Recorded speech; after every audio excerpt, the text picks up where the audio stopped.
Hello. Kit was just here and then he left. Hello, goodbye.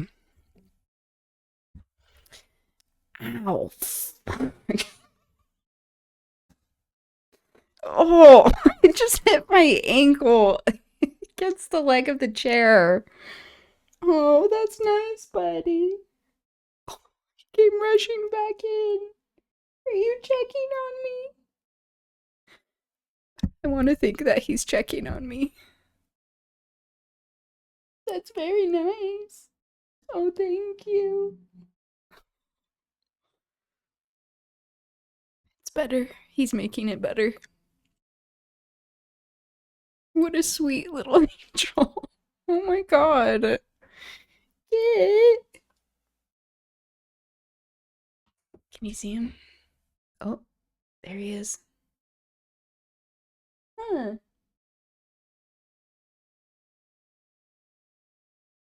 Oh, he just wanted more pets. Okay. I have to oblige.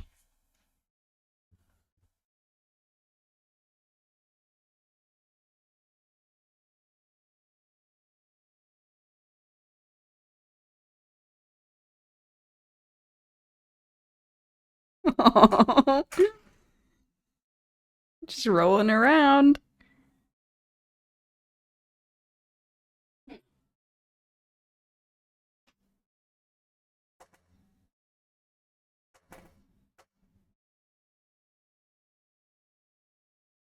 That was my signal to stop. When he's about to swat away my hand, he has a very small threshold for pets, where then he's like purring very loudly, where he's like, I want more. And then sometimes he does that, the swatting or an attempt at biting. I'm like, okay, that you're done. I respect that.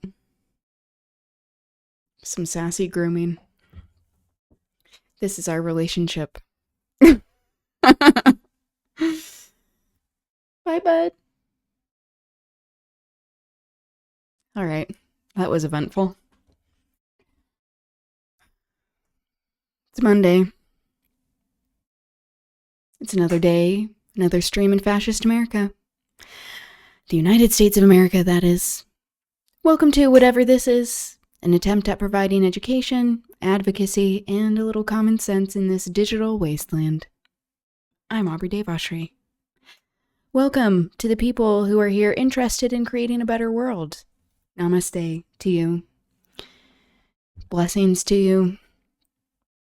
This is a warm welcome to the people who want to create systems outside of these oppressive ones. Here we have robust discussion, good faith criticism, even. We can call out each other's bullshit, disagree with one another respectfully. But that also means we do not accept any sort of dehumanization here and any sort of exacerbating of these hierarchies of human dignity. So, while you are in this space, may you receive what you give. All right.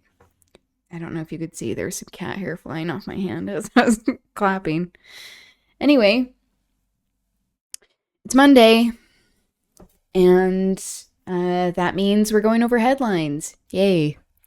This is going to be incredibly depressing, heartbreaking, angering, but if we are attempting to be even the slightest bit informed, this is what happens.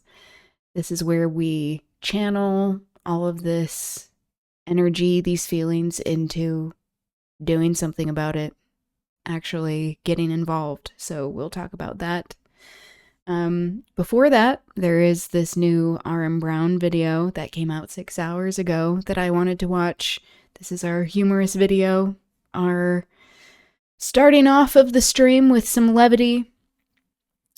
And then there is this video that I saw that came out by The Consciously on AI land grabs and indigenous sovereignty. I think this is especially relevant to what is happening these days, but also it is a great way to be discussing like current events of these immediate existential threats to all of us, but also talking about decolonization, the necessity of embarking on land back, and in its truest form of not having this be, not having land be owned by nation states, land that is considered public lands.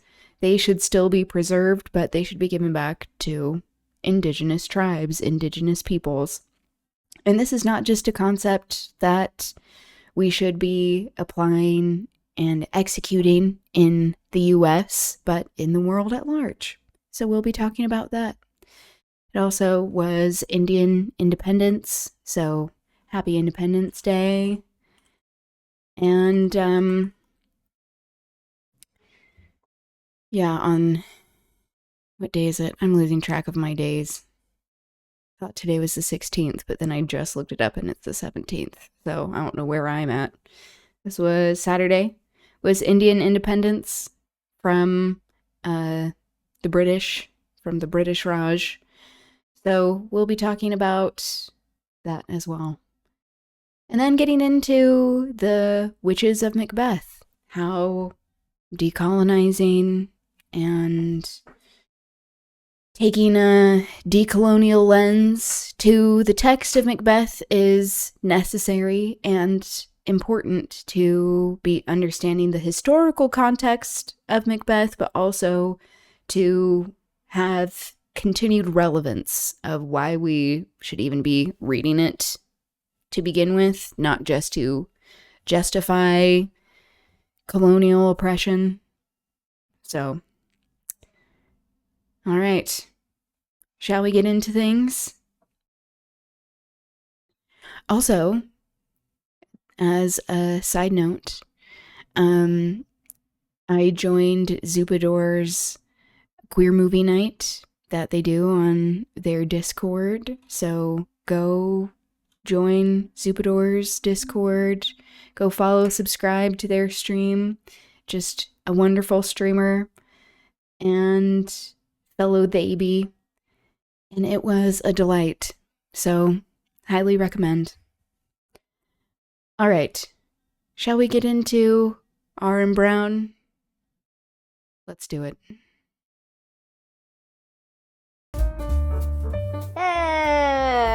Go TT. That's my TT. Go TT. That's my TT. Go TT. That's my TT. There's never gonna be a civil war. You're so... Smells are racist, and you're racist for smelling people. You have a lot of politicians on the Democrat side who got behind authoritarian practices during COVID. I'm not going to support those individuals. So, but the authoritarian practices today, you're willing to look past. Some of them, yes. Come on, man. Come on. Do you want me to lie to you and equivocate? You can't do that at the Jubilee No, Studios. I don't. Okay, man, this is a great video right here. I learned a lot from this. This is for learning. There's a channel called Jubilee. It's not just some stupid piece of crap. It's for learning. And This is sarcasm, by the way. It's not about education. It's about clicks, views, not about engaging in, helpful, like good faith interactions. I hope that's what we can do here. But, to some, maybe that's what we are doing. The Jubilee method. Oh, God. I hope not. I hope not. It's with the intent to not be that. But, it is interesting to see all of the figures that pop up on the series of Jubilee. I intentionally don't watch Jubilee videos for that reason. They have enough traction and viewership without me contributing, and I usually just get frustrated and feel like nothing constructive happens, and that's also not the point of the format. So, also, my partner said the other day that at this point, Tim Pool's beanie now has its own nervous system because he just never takes it off. It's like, there's no shame in not having hair. There's no shame in that. We need to destigmatize that. Also of like shaving of heads. Maybe he isn't wanting to look like a skinhead, but for all intents and purposes, he really is. So at least we would have more honesty about it. This guy, his name is Tim. He goes by Timmy TT, I believe. Little Timmy TT there. 100,000 views in 8 hours, not bad. But you know, this guy's in the media business. And I guess he was like, hey, I don't make a little stupid little dingus of myself in front of enough people. Maybe I could get some more subscribers from this. But a lot of people in the comments got a problem with this video.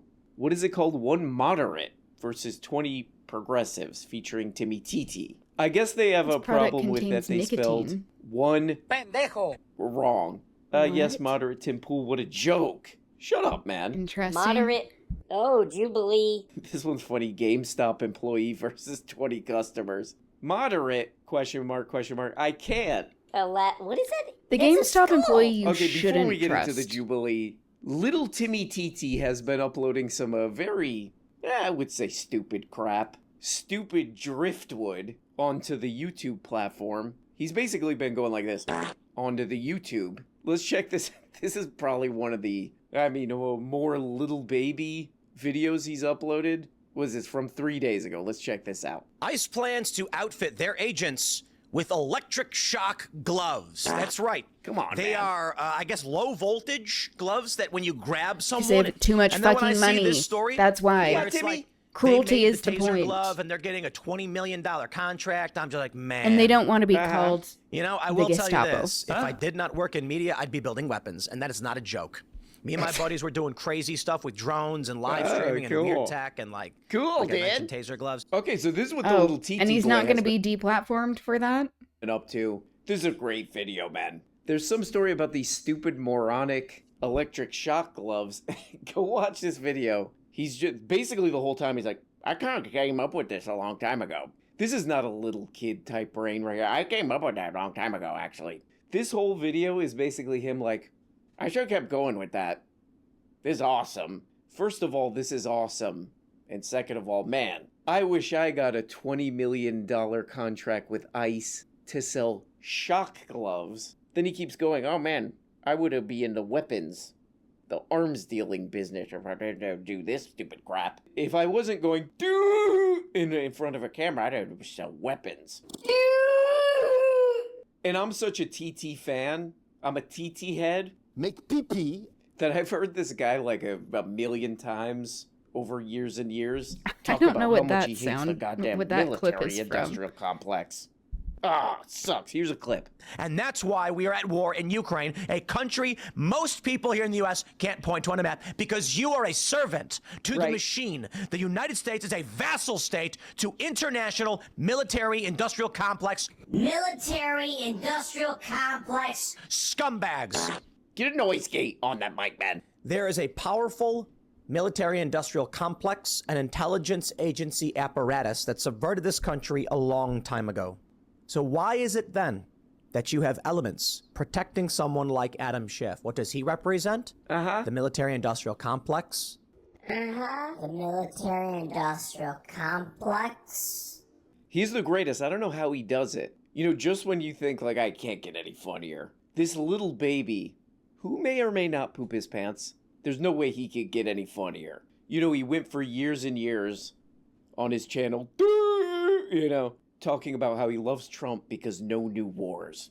That's basically the only reason, man. No new wars. Now there's new wars, he's like, I still like him. And it's a brilliant gambit. But then I went back and I looked at all these videos where he's like, oh, my man Donald Trump. My man President of United States Donald Trump. Part of what I love about him is he's challenging this goddamn military-industrial complex. So we went from video after video of that to now, I kind of want to be a part of that. And then when I see this story, where it's like they made the taser glove and they're getting a $20 million contract, I'm just like, man. You know, I will tell you this. If I did not work in media, I'd be building weapons, and that is not a joke. Oh man, that's so cool. This old man, who I love so much, it's not just to make money. He's challenging that piece of crap. that some other people Yeah, are him talking doing. about the Now industrial he's war like, oh, that's kinda complex. awesome. I want to be in that, actually. Yeah. He's the best. Donald Trump is absolutely a fascist. What a pivot. Oh, Like I Donald said, Trump? he has Nazis in his administration. I Like think who? we're shifting. Hey. Like I said, he has Nazis in his administration. I think who? we're shifting. Pete Hegseth. How is Hegseth a He Nazi? literally has a proud Nazi tattoo on his chest. He does not. Stephen Miller is absolutely a Nazi. Stephen Hegseth Miller does not have a Nazi tattoo on his chest. That's yeah. No, he does not. problem- He He has is not used to getting this kind of pushback in your life. Like how uncomfortable he looks physically to be addressed by people who disagree with him. This just goes to show how deep these echo chambers are, especially for these right-wing grifters, where it's like he doesn't have principles. Most of these talking heads don't have principles. It's all about just trying to make money and riding on the coattails of whoever is gaining power and agreeing with them. It's not about having a set of beliefs or ideologies. a Chest? Catholic cross on his chest. Interesting. All right, cool. I mean, guys, look, I went to Catholic school when I was little. I left, No, you I left didn't. in That's a fifth lie. grade. That's a Pete Hegseth is fallacy. not a Nazi. Yeah, that's that. That one's kind of funny because this is how I hear that one, and this is basically how it went. How does you that know, make this guy seems like just kind of a normal dude. He's like, I think some of these people are like Nazis in this government, man. And Tim Pool's like, oh, who? Name one. Pete Hegseth. He's not. Stephen Miller. Pete Hegseth is not. Pete I went to Hegseth Catholic is school. not. He's not. For instance, Like, the protest How is that against a ICE helpful- here in Los Angeles, it's usually How against is left that a good what is it, argument? left-on-left violence? Is that what you're claiming? Sometimes, yes, absolutely. You think police protesting against or committing violence against left-wing Yes. protesters? It's left-on-left violence, really? Yes. I think that's ridiculous and absurd. The police honestly. who live in But- these cities tend to be more moderate, but they're not hard conservatives. But is the And- Oh man, Timmy TT is such an interesting case of like social media. What would we call it? Like social media scamming or something? Because it's like he saw probably, I don't know, 2015 is around there. He's like, oh man, this Trump crap is getting a lot of attention. I'll jump on that. Now he's stuck with all these like subscribers, you know, kooks, the elderly. And he's making a bunch of money from this, and now he's just stuck doing this forever. Doesn't like it, probably embarrassing himself all the time. But he's just got to keep doing this forever. Oh, yeah, I don't know. The police are left-wing sometimes. And so when they're shooting at protesters or whatever, that's left-wingers fighting each other. What does that mean? I yeah, don't claiming care. That's what the this pigs feels are like. left I don't wing even know what is the hell I'm doing anymore. How about so this? I got an delusional. idea for the rest of this Jubilee video. You can look at my penis. Because whenever there's violence, they don't condemn it. They condone it, they congratulate it, and they pardon it. Law enforcement, duly elected by a population that voted in plurality for ICE to go out and engage in these Kill American behaviors, citizens? which sometimes, yes, absolutely. And Oh, they voted for ICE to kill American citizens, really? yes. Do you? They're the average Republican. I don't think they're that Who crazy. said the average Republican would vote? But do you not believe that there are people in this country that would vote for ICE to harm people? Is that Is this your argument? Do you believe? This is terrible. It is. So you think that a single? I do want to bring up two unique things Yeah. that Trump has done that no one has ever done in Make it United one. States history. So two is suing a pollster for a poll he didn't like in the state of Idaho. And I think the biggest issue is the Israel issue. So you have someone like Trump who, sold TikTok to Larry Ellison, and he also owns CBS News. Oh yeah, He Paramount, also- Paramount entirely. It's weird. Right. I think we both agree that's just not good where you give Her someone mom a media entirely? That's what the apparatus, caption and a thought? social media apparatus like Paramount? TikTok. And then These things worry me for sure. These things worry me for sure. Do they? I think where we're going to agree with like Democrat and Republicans is Those things worry him, man. Oh, they bought up a social media thing. Now they're just manipulating it to their own propaganda crap. Oh my God, T-Bag Pool is very concerned about this, man. if we're talking about authoritarianism, this is why I say, like, don't make me defend Republicans. Like, there's some things I will, but... And then Trump comes out and says, no, we're not going to ban it, which he does not have the authority to do. The bill was passed. It was signed by the president. When Trump came in office, he was supposed to initiate that ban. But instead, what did he do? He sold it to a supporter of his to change the structure of that content to benefit his worldview, which does align largely with many establishment Democrats. Okay, there's Tim Pool, man. Look at this machine, dude. I'm a skateboarder. That's A. And then B, This really concerns me, man. This authoritarian takeover of a social media platform to do just propaganda crap on it. This is sick. This machine is sick. Here's Tim Pool 3 weeks ago. Joe Biden signed the ban on TikTok. Right. Donald Trump comes into office and says, we're not going to ban it. We're going to sell it. Right. And Trump's attitude, I believe, was we need to control the narrative machine, not just silence it, which I do think makes a lot of sense. Which I do think makes a lot of sense. Because people just go to other platforms. Okay. Since then, you've had the shuttering of USAID, various media outlets, and the shift in TikTok. I believe there's a strong probability that by controlling the algorithm of TikTok and removing a lot of the far left activists and stuff, there's a reason why we haven't seen a riot season this year. Okay. But there are still radicals. A there riot are still people season? running for office on the left that Was are that deeply ever a socialist thing? Is and this something violent. that people who Right, are I right-wing don't talk know. about as a riot Kind of a different season? tune there. I think it makes sense. I think it makes sense. And he wanted to sell it and control it, and it makes sense. Also prevented a lot of violence, but many of these people are still violent, man. A little bit of a different tune, man. Okay, this is from 11 months ago, before TikTok was sold. What was Tim Pool saying here? And there's a bunch of games being played. The Okay. stupidest of which is Donald Trump being like, we're going to protect TikTok. We're going to keep TikTok, which is one of the most psychotic things anyone can do. Timmy, Because TT. TikTok. Okay, here's another one.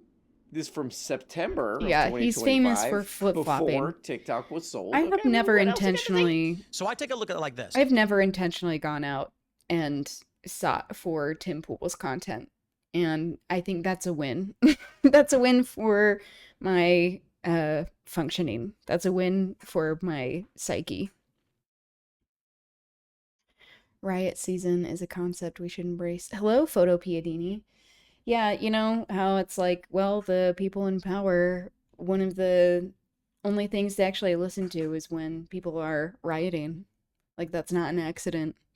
When they feel like we are not under their thumb and not as easily controlled.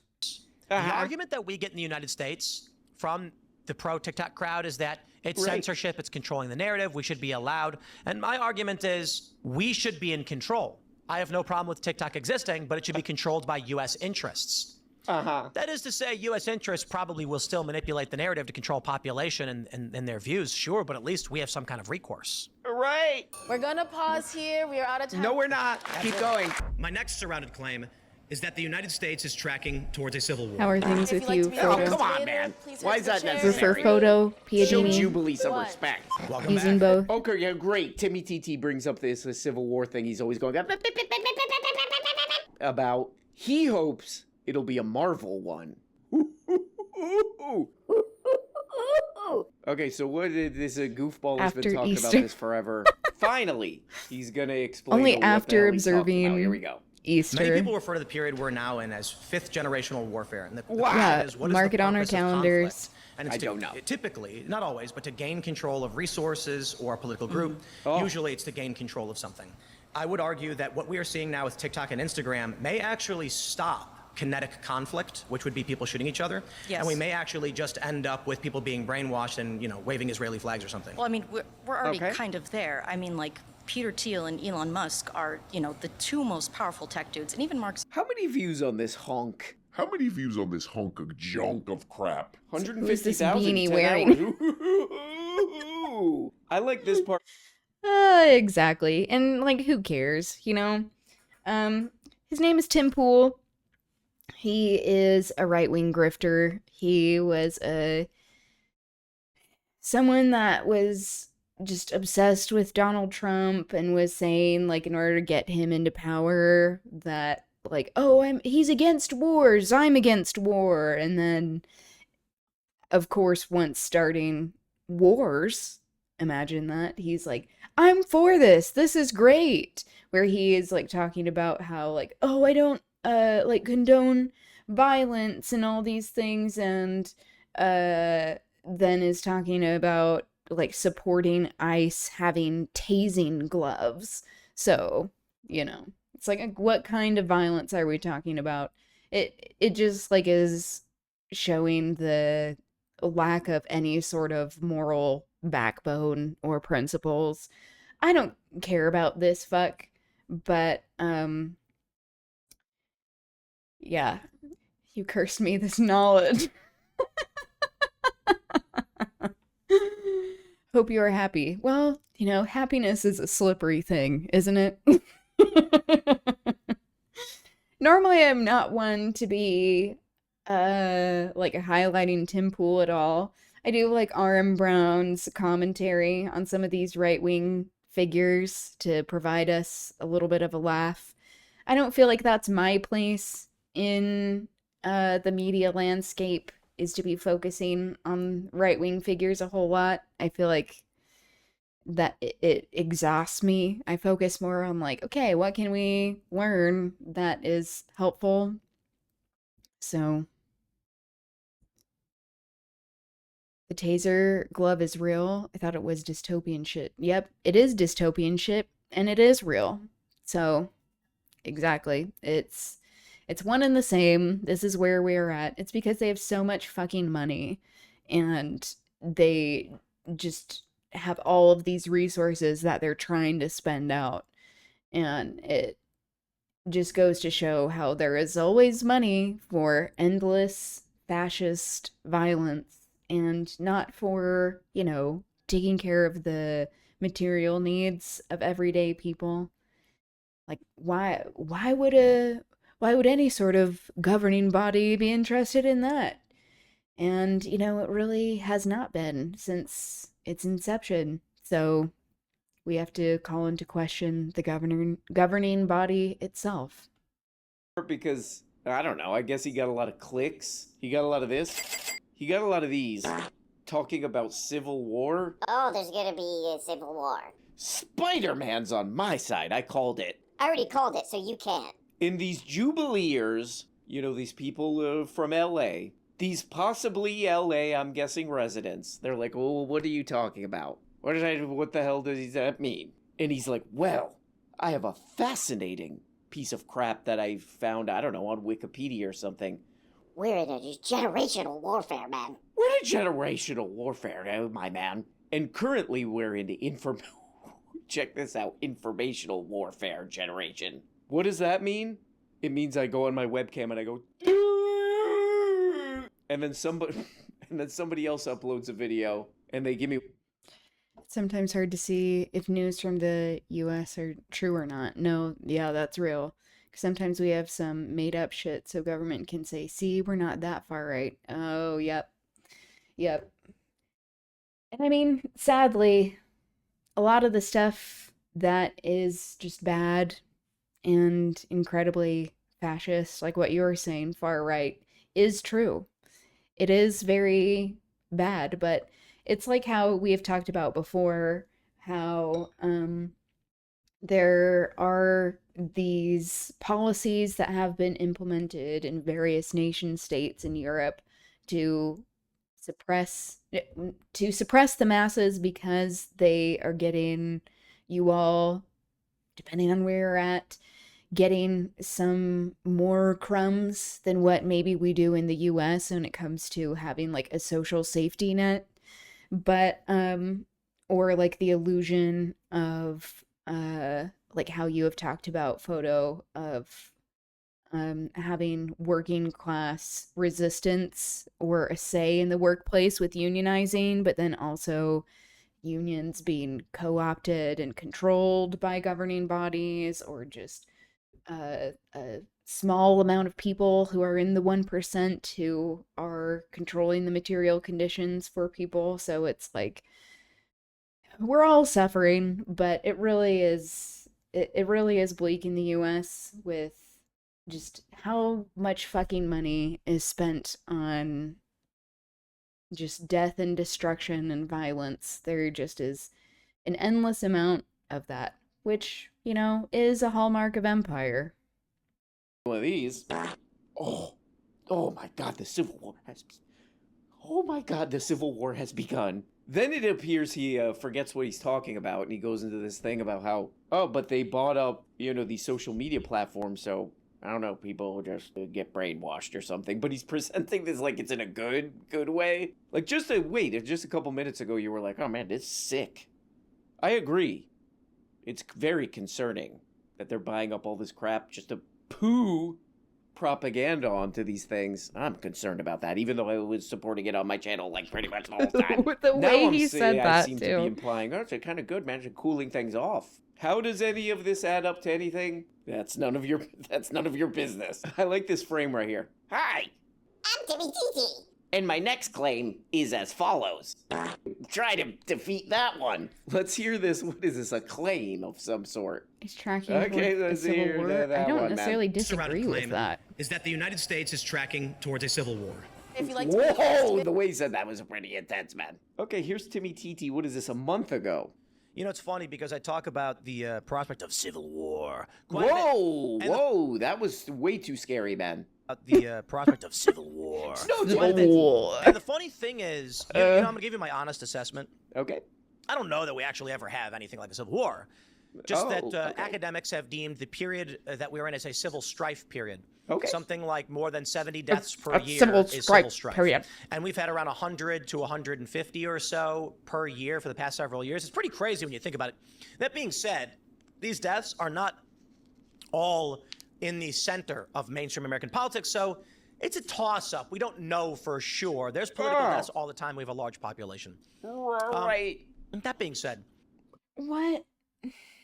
He just says words. He just says words, and he thinks that, like, if he says them in, like, a weird way, like, punctuating certain things, that it's going to, like, come to some sort of logical conclusion. It really... It's mind-boggling to listen to and be like, how is anyone listening to this? And it's like, I think there are a lot of robots that are listening to this. Like, I found out, I was watching someone stream the other day. I think it was, whose was it? Was it Dina? Everyone go follow, subscribe to Dina. Or maybe it was Zupador's. Go follow, subscribe to Zupador. One of theirs. Fellow NB streamers, where they were talking about, like, there were some people in the chat saying that they had looked into, like, their follow list and didn't realize that they had just automatically been added to following Asmongold. So, like, this just goes to show, like, the right-wing push for things. There is always more over-representation of right-wing perspectives and thought, if we can even call it that, and it just being inundated on all of these platforms, and that's not an accident, because the people who own these platforms are involved in these colonial projects, the industrial war complex that he is talking about, that he used to be against, but now is, like, for, just because he does whatever the people in power tell him to do. It just is so idiotic. It's always only words. They have no point. They just know how to debate. Yeah, and not even, like, know how to debate. I don't know if there's really any sort of value in debating. This is a hot take from me.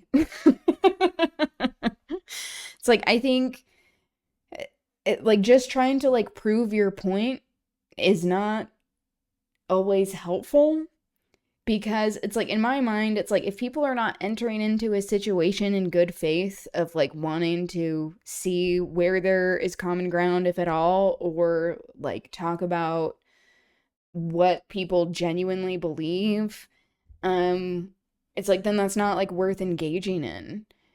Because if people aren't able to, like, stand on principle, then, like, what the fuck is the point? Like, why are we even engaging to begin with? And people are like, well, we have to show, like, expose them in, like, the marketplace of ideas that they don't know what they're talking about or whatever. And I'm like, I don't know if that's even necessary.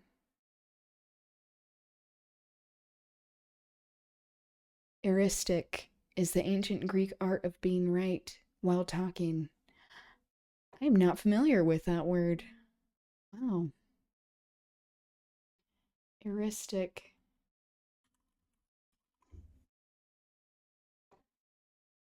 Yeah, of winning a debate. This is very interesting. That's what they do. Yeah, that's a great way of putting that.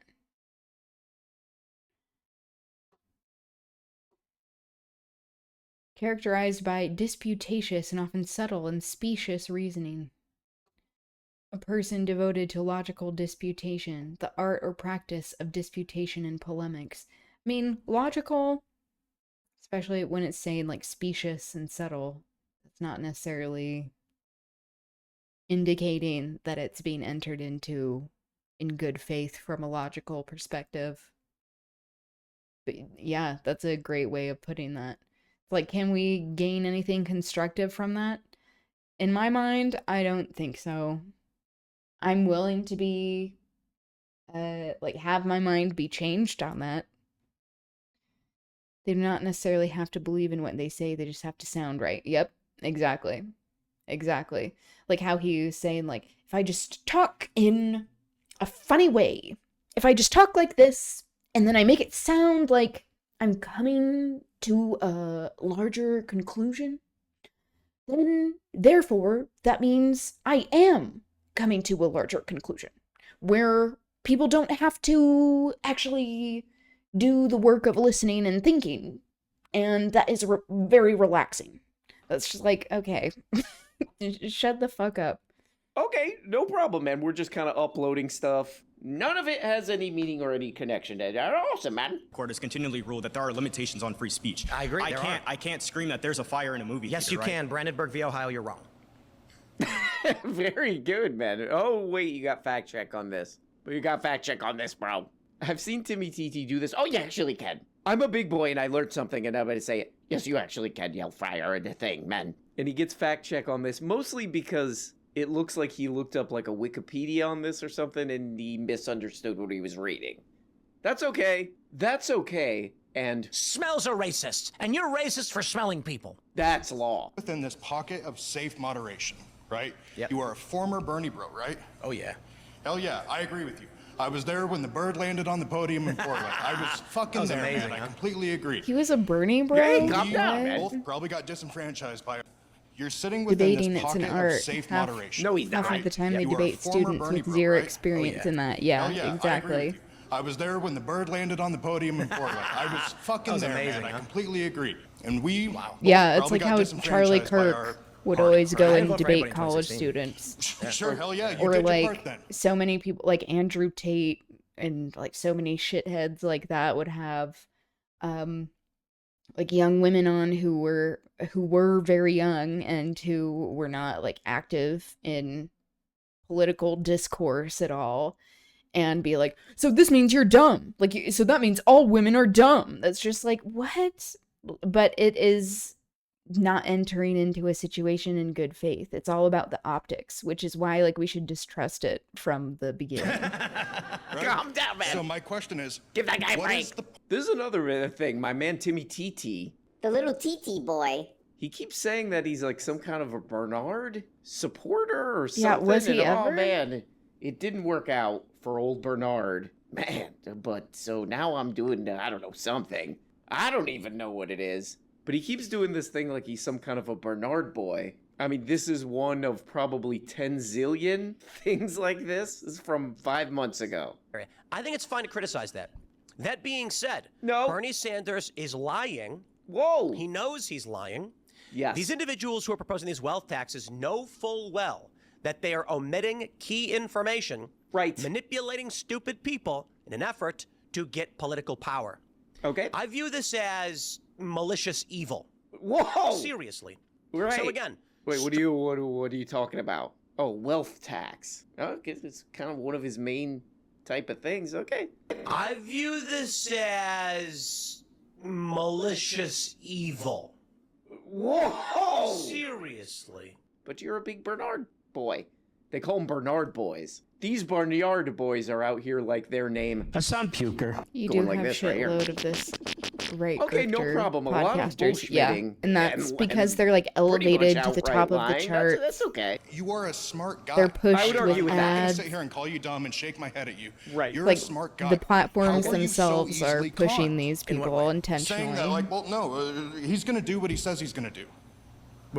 What do you mean? Give me specifics. Okay. Okay, this is my man Timmy TT right here. What was this from Ugh, 2 years ago? speaking of- He's doing a little campaigning here. Oh, okay, check this Right-wing out. shit. That Shitheads. anything positive happens. Seriously. I think Trump is our best bet. No new wars. I will say it. I will scream it to the high to the high heavens. Nice. People are like, how could some you good possibly vote for good broadcasting there, man. And they're like, yeah, but he did this, he did that, he did this, he did otherwise. And I was like, yeah. But are way no, less no new good. wars. Whoa, he's doing some comedy. I don't even know if we'd okay. call them Doing a little good. bit of C.K. Louis, the comedian. stuff. You have a lot of politicians on the Democrat side who got behind maybe they're authoritarian less- practices during COVID. Right. I'm not going to They have support those less individuals. showmanship. But the authoritarian practices today, you're willing to look past. Some of them, yes. Come on, man. Come on. Like, Do you want me to lie to you and equivocate and pretend that I think politicians are all I don't good want you to lie to me. people? And I'm so thankful that you're being Right. honest. Very honest. And I'm glad I think- these cameras can see that, and I hope Absolutely. your fan base can. And I say this every Well, single night on my show. does is he silly have that a you get fan people who base? come on here and There we go, man. Good in what There they we go, do. Not man. that I I got agree. How is he keeping this ball in the Yeah, air? they're How is good he at making money from optics. This? I have no idea, man. There's a lot of people who are like, I want to get my news and political information from someone who's Hello, way Linton. stupider than me, Welcome. the average viewer. Also How are things with incompetent. you? More incompetent. But anyway, guys, now I got something actually semi-interesting to show. That's right. A new boy. I'm not sure even what to call this boy. Maybe a subway boy, an ear boy. Look at that face, man. Look at that face. Are you kidding me? That face is out here absolutely like... That face out here looking like... A sun puker. You're a little baby. Okay, then we're back to sleep. On the Aw. ground. Well, guys, fire another one. Is it? Is it not? Is a debate people have? But I believe the consensus view is yes, it is a fire another one. It is Monday. That's fine. Let's not dwell on it. Let's not make a huge deal about it. Go away faster. Hope you guys are doing great. Maybe I need to have Okay, that next approach. time. Bye-bye. Hey guys, it's me, that little dog who was laying on the ground. Oh, I beg of you, sir and madame, please subscribe to this channel on Patreon. Oh, please. Doing good. Otherwise, I Riding won't the be able self-esteem to hive, afford getting my little invited to crunchy dance bits with the that I emos eat. at the club Hey, the other night. by the way, if you Ooh, subscribe I on love Patreon, that. you get all the episodes Yeah, you're missing that is every a single huge week. compliment. Oh, I hope you had a wonderful my time. God. Oh my God. Going out and dancing, That's amazing. I think, is good for That's- everyone. That's If you're with a good outstanding, I would go as group, far good to crowd. say. All you gotta do to subscribe on Patreon is click the little I've been doing dumb, all right, stupid, you know? and annoying link below this video and take you right there, and you can subscribe for as little Doing as $2 more meaningless things dollars. to make money That's it? in No way. this That's capitalist impossible. hellscape. And you support the show and all this kind of crap. You could even become a But- producer like these people. Oh, that really Yeah, helps just out the show. Keeps it keeping on. going. And all this, otherwise I The would just emo lay club is the down best. like I They're was generally doing. a good crowd. You know? I love At that. that point, yeah, I'm I just feel gonna like lay down. most So I'll most see you emos there. are. Just click the You can link have some below really there, and great I'll people see in you the there. emo and goth Bye-bye. scenes. You can have people who are right wing where it's been co-opted, but for the most part, it's come out of anti-establishment and resistance to the status quo, which is cool. Also, the fashion is elevated. It's usually elevated in spaces like that. One guy, one time. Also, Hibawi had a restock, so I got a kefir coming from Hebron. Yes! One guy, one time. Generally speaking, Amazing. Chinese people Aren't real. Love that. One guy, one time. One guy, one time.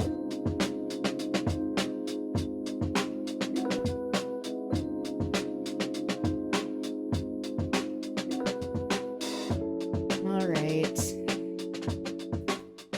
So after this, we will be getting into the headlines. Wanted to get some Aaron Brown in.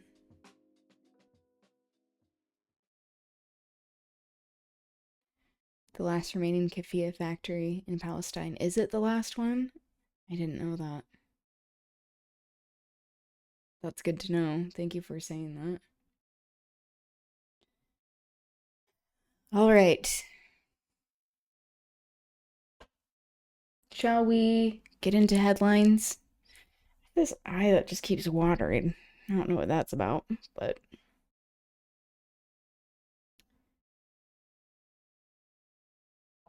So, we'll watch more of this from Democracy Now! I mean, this is where we're usually watching the headlines anyway, but I've never seen a keffiyeh spelled like that. We did sign up for beating wearing that in high school. Yeah, I mean, showing solidarity is not without its risks, you know? But also just demonstrates how important it is.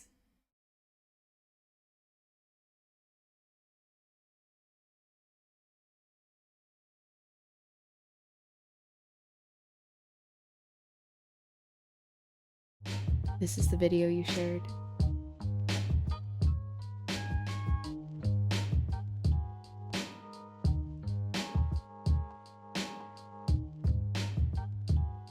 And keffiyeh are both used. That's what I have seen as well. You better bring your hiking boots, a load of water, and forget about Google Maps. It is no fucking help to you in Hebron, man. A lot of hills.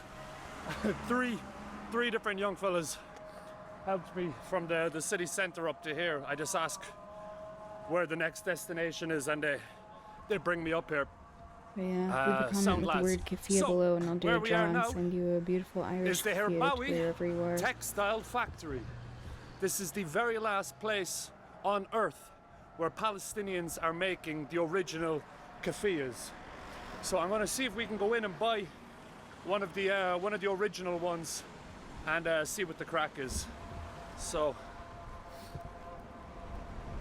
a lot of hills in Hebron, man. I swear to God, one of these days I'm going to buy a camera with a zoom. I swear to God. Italianize the word. I mean, it does look like it's used both ways here, too. So here we are, lads. The factory where they make the actual keffiyehs.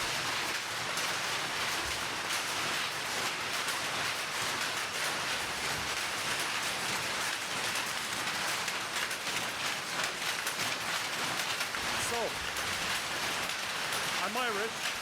They got the Irish ones right here.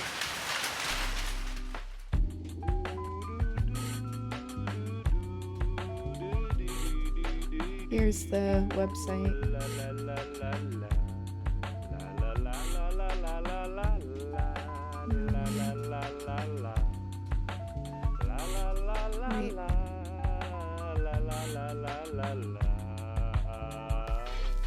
Why is it saying Herbawi USA? Oh, the official store in North America?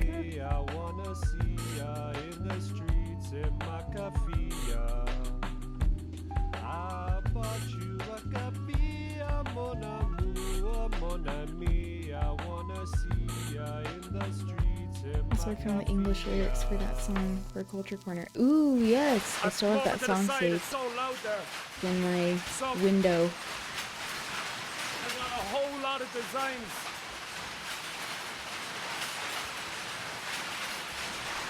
So it's just one family who run this place. Here we go. For a long time. So if you buy any keffiyeh on the internet, Aubri stock is open. Herbawi, you're buying a fake. On the website. So you can go online, you can go onto their website, and you can order directly from them. They're cheaper, keffiyeh.org. I guess I could have looked up any other keffiyeh on the earth. video.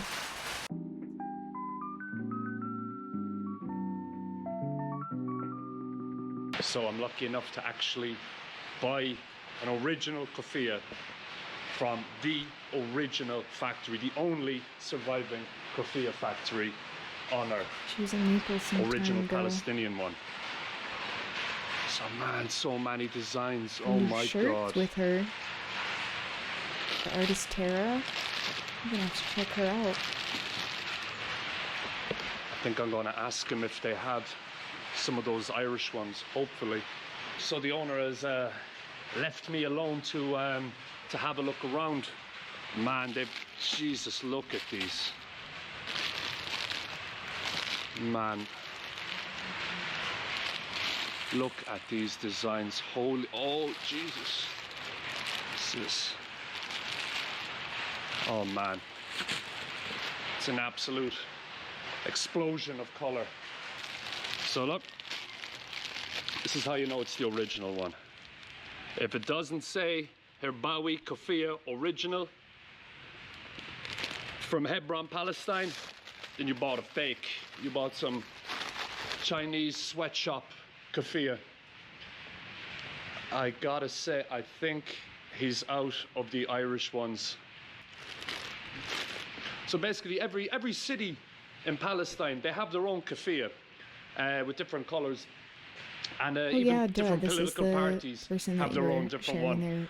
Like you might have seen the red one there. I think that was a socialist rebel group who kind of began using that one. Jesus, man, look at these.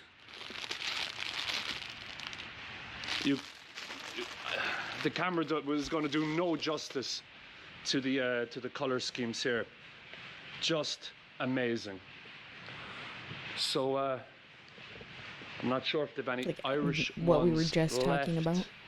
because I really want one. So about the Irish one, a couple of months ago, the factory decided that they were going to do their first ever specially made keffiyeh for another nation, and Ireland was the first. And oh shit, oh, wait a minute. We got one. So got the orange, right. Got an Irish keffiyeh, 100% taking this one. Is there another one? No. Yes, man. Got two Irish ones. Will we go one more? I mean, I'll tell you what, actually, what I'll do my first ever shite giveaway. I'm going to give away an Irish keffiyeh to a random person in the comment section. I'll sort it out later, but we're going to do one. The coins. Got two. Fuck it, I'm taking three.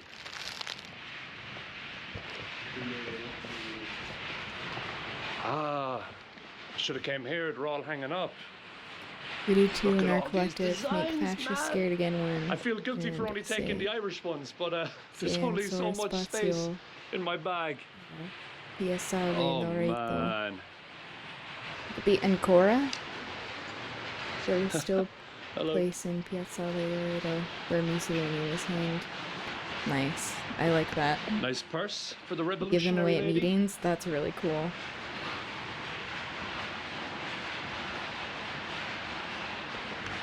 Might just pick up one of these as well, huh? How cool is this? So there you have it, lads. The Herbawi Textile Factory. The absolute legends working inside there. The nicest people you can come across. So if you want to support a real, authentic, cultural business, You're gonna be in then, Sicily? these are your boys. Herbawi Textile Factory. I'll put links and shit in the comments below. So now it's back down, and we're gonna see some not so nice shit. Let's do it.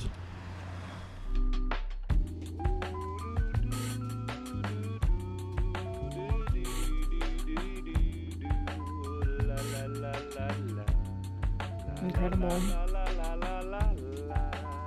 Thank you for mentioning that, Linton. Palestinian from Hebron, I'm glad you visited my city, and I would have invited you to my house if I knew you were there.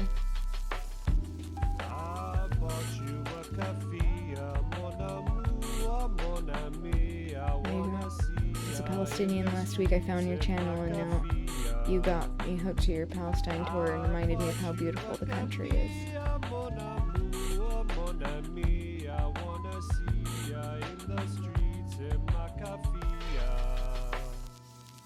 There are always fires in Sicily in the summer.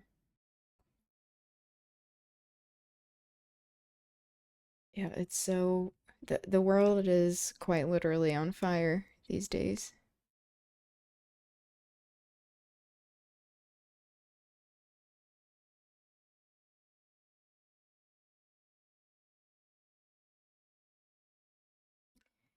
All right. Shall we get into the headlines? Let's see what is in store for us. I don't know if they'll cover this. This is in like pop culture. I did see that Hayden Panettiere passed away today, so you know, just a lot of people dying before getting to live to old age. It's like not just famous people. In fact, there are more just everyday people who are dying. Welcome to Democracy Now!, democracynow.org, The War and Peace Report. I'm Amy Goodman. President Trump has reportedly threatened to bomb the S out of Oman if it, quote, gets in the way of the U.S. blockade of Iranian ships in the Strait of Hormuz. It comes as Trump has downplayed concerns about conditions on the USS Abraham Lincoln, an aircraft carrier that's been deployed for more than... That shot was done before Caroline Leavitt was fired. Lovett? Is that what I just said? Leavitt? Love it, leave it. Love it or leave it. She's gone. It's not an accident that all of the women who have been part of this administration are gone. I also called this. I have been surprised that she was there for as long as she was, especially after maternity leave, because of all of these fascist ideas of gender roles. And I was surprised that she wasn't fired when she was pregnant, like how many people do experience. I guess that's the best way of saying that. But she's now gone. So she was wildly good at line. Golden cross on the chest. Yeah. Where it's like the way that cross wouldn't light on fire when she was talking. It's like, but she does plenty of lighting crosses on fire in her free time, I'm sure. I saw Amy Goodman's movie screening more in the UK. Ooh, that'll be cool. I know there was only one happening in Utah, and it was in Park City, and of course it's like showing in places where there are like the richest among us living there. Because contrary to popular belief, they don't always like live in Salt Lake City. They live where there isn't as much pollution. Imagine that. Of course, they do have places that they stay in Salt Lake City though, but that's not their like main living space. I'm like, why are you showing these people? But 260 days, one of I the still want to longest see it. deployments in U.S. military history. 2 U.S. military newspapers, the Navy Times and Stars and Stripes, have reported multiple attempts by sailors to jump overboard amidst deteriorating conditions on the Lincoln, including food rationing, plumbing backups, and shortages of basic supplies, including toothpaste and soap. This is President Trump talking to reporters Friday, saying the deployment hasn't been long enough.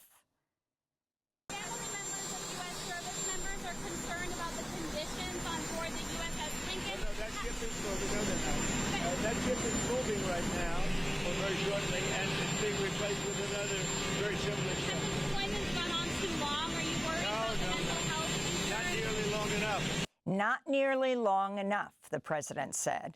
This comes as President Trump says the U.S. will substantially reduce joint military exercises supposedly with South Korea, loving the noting military. Seoul had They declined love to what the join military US can war do, on not the Iran. human He beings said that are his part of decision it. is based on his, Which quote, just goes to show, I mean, this should be known without having to be said, but you know, as we're breaking down a lot of this propaganda in the US, how the US military is extremely predatory in its practices of getting recruits as well. Also, ads that are disproportionately featuring and being served to people of color in order to lure people in with getting college degrees and such. But there's a reason why they call soldiers, people in the military, assets, because that is how they are viewed. They're not viewed as human beings. This is how they also refer to the police. This is also how they refer to ICE. Do we see the connections here? How, like, even with these new recruits with ICE, how they were disproportionately targeting ads to white supremacist groups, and how they signed on for a lot of bonuses, of taking advantage of an economic moment as well, of wanting more income. That's not to say that, like, I condone joining any of these things, but that, like, we can't separate how people are more likely to join these things when they are experiencing the negative effects of capitalism and colonialism, that even having the slightest amount of power is alluring to people, and how people are experiencing horrible working conditions, but that is the point. It is not to have any sort of humanizing effect or to provide human dignity, because the whole system does not do that for people. Hello, Aliana, Bunso, welcome. Dancy, Dancy. Luckily, the festival in my city just does individual screening tickets, so it's only like £8 rather than the £180 price tag on the last screening. Wow! I hope so. Lil Bill's most recent vid is good, talking about the material conditions that force people into the army a lot of times. Yep. I have only seen part of that. I need to finish watching it. He makes some really great content. Shout out to Lil Bill. Go subscribe to his YouTube channel. Very good relationship with North Korea's leader Kim Jong-un, adding the country has been, quote, unthreatening and respectful as long as he's been president. Meanwhile, in Qatar, officials are denying Iranian accusations that Doha is secretly holding 3 Iranian airmen as prisoners of war. The dispute dates to the 3rd day of the war, when Qatar said it shot down 2 Iranian warplanes and claimed were threatening its airspace. On Sunday, Iran's military announced a $30,000 bounty for killing or capturing U.S. soldiers, which would be doubled if it's carried out by a woman. Whoever, any dear combatant, kills an American or captures one and hands them over to any of the units of the Islamic Republic of Iran Army, supported by those dear individuals who wish to participate in financial jihad, but under the guarantee of the Army, alongside the great rewards of jihad, we will provide a proper gift.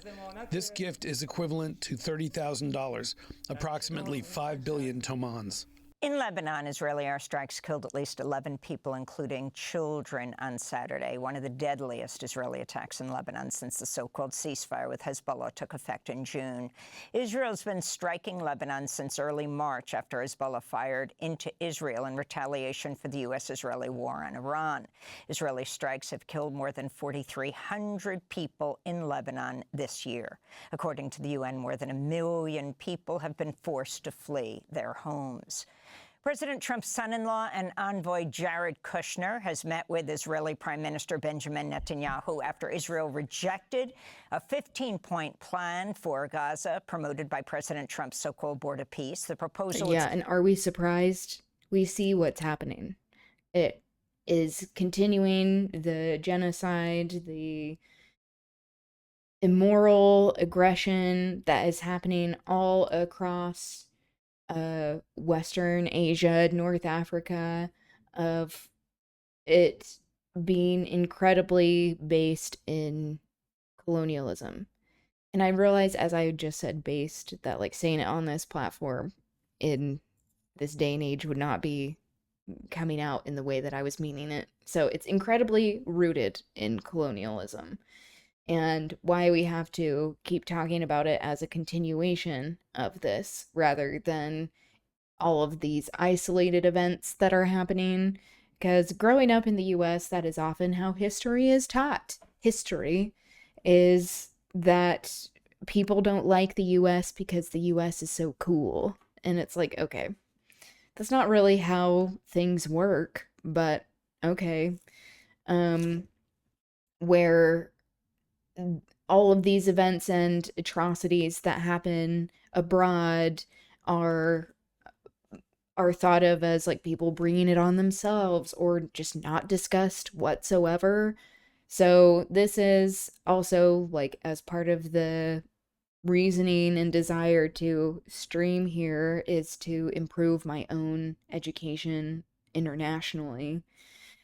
And it really just goes to show how propagandized Americans are, but it is for the reason of imperial interest in order to make it so that people are not upset about what is going on, and that exceptionalism, American exceptionalism, is just constantly like pumped into the media in order to make people believe in this delusion that as long as they have a belief in being better than other people around the world, then it means that like everything's okay, that the conditions are fine. But this is even cracking among people on the right because things are deteriorating so much, especially for young people.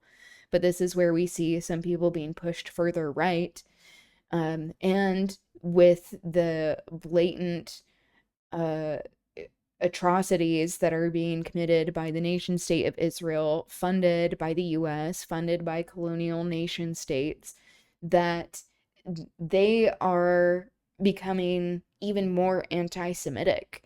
And this is why it is so necessary to be separating Zionism from Judaism, separating these colonial interests and nation states from people and human beings, and why we should always be distrusting narratives from any nation state. That it's like we, as most people in the entire world, just everyday people in the working class, have so much more in common that surpasses all of these borders when we are existing in these oppressive circumstances where only a few people are benefiting from them.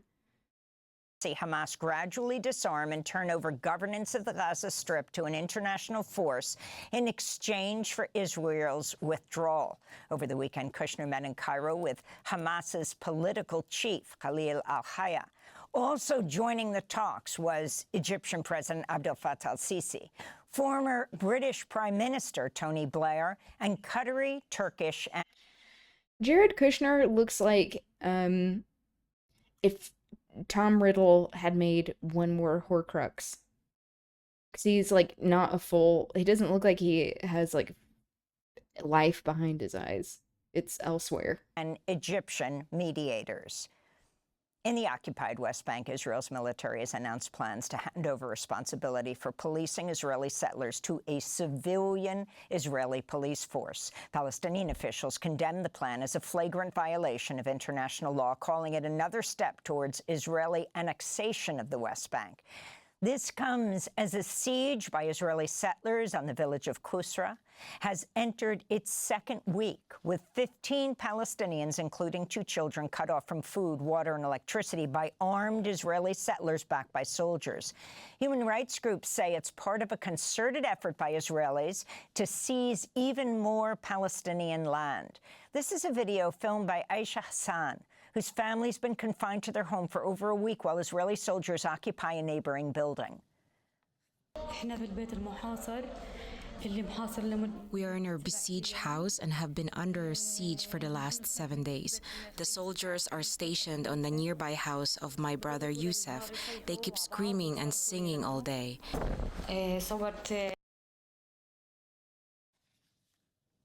In Russia, officials say at least 10 people were killed over the weekend when Ukraine launched one of its largest drone attacks since the start of the war.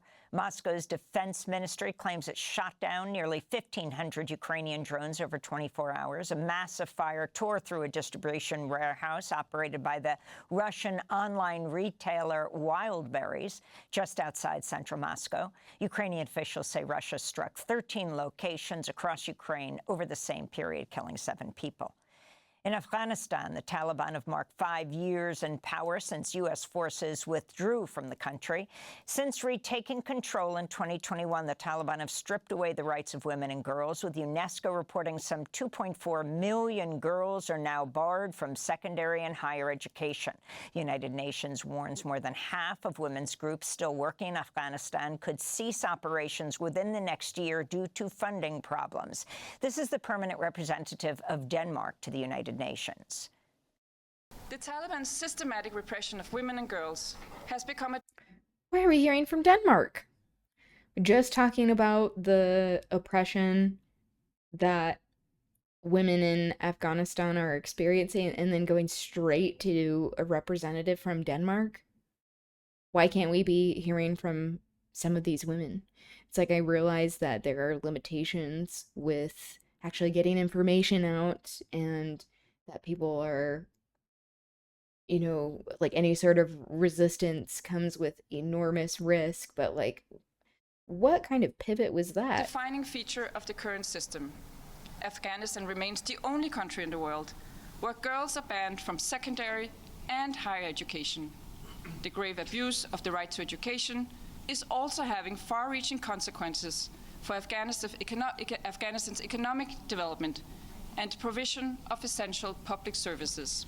Hundreds of migrants in Spain's North African enclave. I'm guessing that that's part of the news, that like Denmark came out and said that, but also it's like that's not to say that like what is happening is not incredibly harmful to the populace, but how this wouldn't be happening if Western nations hadn't have gone in and destabilized Afghanistan to begin with. So like, is there going to be any sort of addressing that? Enclave of Ceuta gathered for a protest Sunday demanding they be granted asylum. They're among the thousands who remain there after more than 70,000 people crossed into the enclave in recent weeks seeking protections. Dozens died, mostly from drowning in their attempt to reach the Spanish territory amidst an intensifying crackdown along the border with Morocco. Many of those who stayed in Ceuta are now forced to sleep on the beach or in the city's outskirts. This is a migrant from Morocco who swam there. We have problems and bad situations in our country. There are so many talents in our country that have been lost. We are truly suffering. We are sleeping next to the sea, with cold, with bad smell. We are suffering a lot. The police doesn't let us go downtown. They always kick us out, telling us to get the hell out of there. In Indonesia, a 7.7 magnitude. Just also highlighting the ploys and agendas of nation states in using a populace like Morocco, like what we were talking about last week and, you know, the week before, of using human beings and their lives for a political agenda rather than actually providing for the material needs of people. But this is why, like, once again, we have to question the motives of every nation state. There is no such thing as a moral nation state.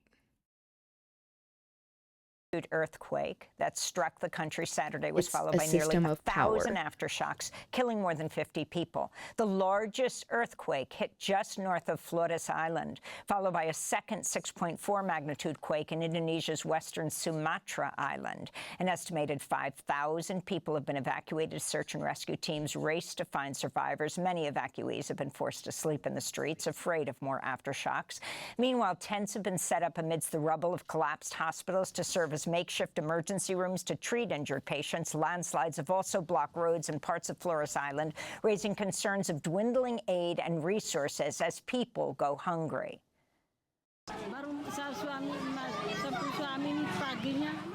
My husband in the morning took Rohini's baby and went to the store, and he got us 3 loaves of bread to share.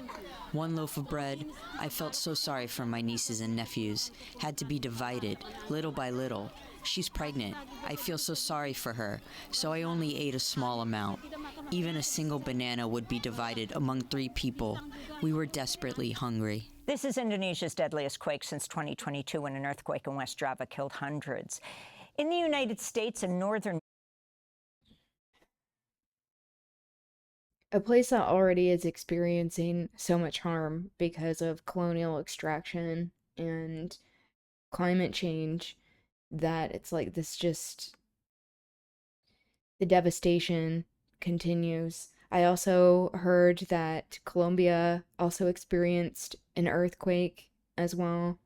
Michigan, a gunman killed 5 people Friday, prompting a manhunt that ended when the shooter was found dead alongside one of his victims. Separately, police in Petersburg, Virginia, arrested a 19-year-old suspect on Saturday following an overnight shooting at Virginia State University that left 5 people injured, one of them critically, just hours after officials welcomed freshmen to campus. According to the Gun Violence Archive, the U.S. has seen at least 305 mass shootings since the start of the year. President Trump's former personal attorney, now Attorney General Todd Blanche, has declined to pledge that the Justice Department will operate independently of the White House. Blanche was asked about the topic by NBC's allowed? Meet the Press host Kristen Welken. Ugh. You, of course, used to be President Trump's former personal defense attorney. Can you pledge that the Justice Department will always act independently of the White House? Well, there's a big difference between saying we will always do our job and investigate any case and act independently of the White House. No, I'm not going to pledge that. A federal judge has ruled the state of Idaho must allow abortions when the pregnant person's health and life are at risk. U.S. District Judge B. Lynn Windmill ruled Idaho state officials cannot prosecute physicians who perform abortions under these circumstances, saying Idaho's near-total abortion ban violates the due process and equal protection clauses of the 14th Amendment. Physicians faced up to 5 years in prison if found in violation of the ban. In his ruling, Judge Windmill wrote, quote, "It's about self-preservation and the limit of the state's power to make a woman suffer for the sake of an unborn child. I mean, A I'm pregnant surprised woman's that health is a not judge in state Idaho actually resource came to be this decision. allocated at the legislature's whim," he said. And the Democrats... Idaho has some of the most restrictive laws around abortion. And the thing is, it's like, I'm surprised that this has occurred at all, but there have been lives affected by this up until this point of the case actually going through. Pigeon, PGAP, thank you for the contribution. Contribution to the stream's first video game. I sound like such a boomer when I say it's a video game. Thank you very much. Yes, this is where I should probably say, if we meet the goal, then of 30,000 channel points, sassy stars is what I named them. Ooh. And Linton, thank you very much. Thank you, thank you. Then I will play a game. I am definitely leaning towards Disco Elysium. Zoop was telling me the other day, fellow NB streamer, that you play as a cop, and I was like, oh no, I don't want to play as a cop, but they described how it's more about like structures of like functioning in it, of like the system and like a disillusionment of that system. My vote would be Disco Elysium. Ooh, okay, that's good to know. I've never played like more advanced games on my laptop. That probably means I just need to do like download Steam.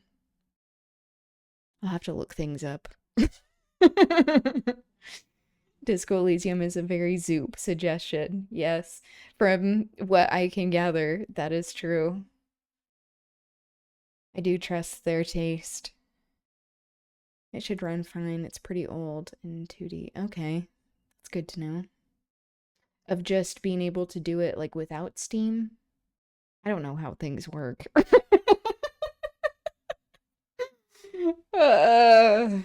It is ironic to have such limited experience with technology while being on this platform streaming.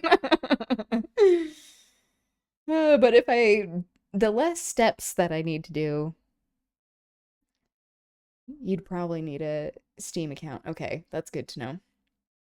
Also, Androgynous Water and I are going to be doing a co-stream on Friday for Culture Corner, where we are sharing some things that we are gathering, just art that we're excited about, so you can stay tuned for that as well. I can send you a code for the game if you like. It's extremely cheap on this site, I know. Really? I would love that. I mean, no pressure, but thank you. Water too. No, we have such cool streamers on this platform, and also the like queer solidarity is really heartwarming. Go follow, subscribe to Androgynous Water and Zupador. I also mentioned Dina earlier.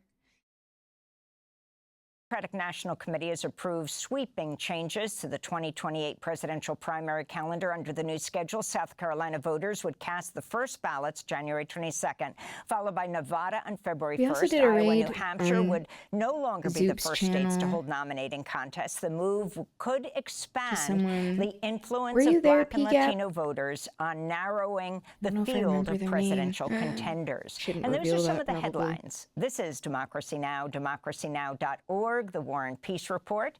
I'm Amy Goodman. And I'm Anjali Kamath, and welcome to all of our viewers and listeners around the country and across the world. Thanks for watching Democracy Now! On YouTube. Subscribe to the channel and turn on notifications to make sure you never miss a video.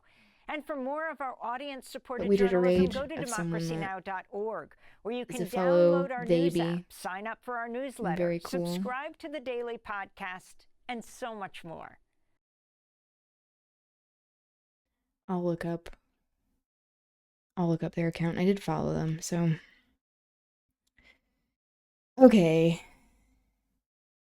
Thanks for the headlines, Democracy Now! Depressing, sad, disappointing, angering, as always, but, you know, this is where we need to channel this into what actually is helpful.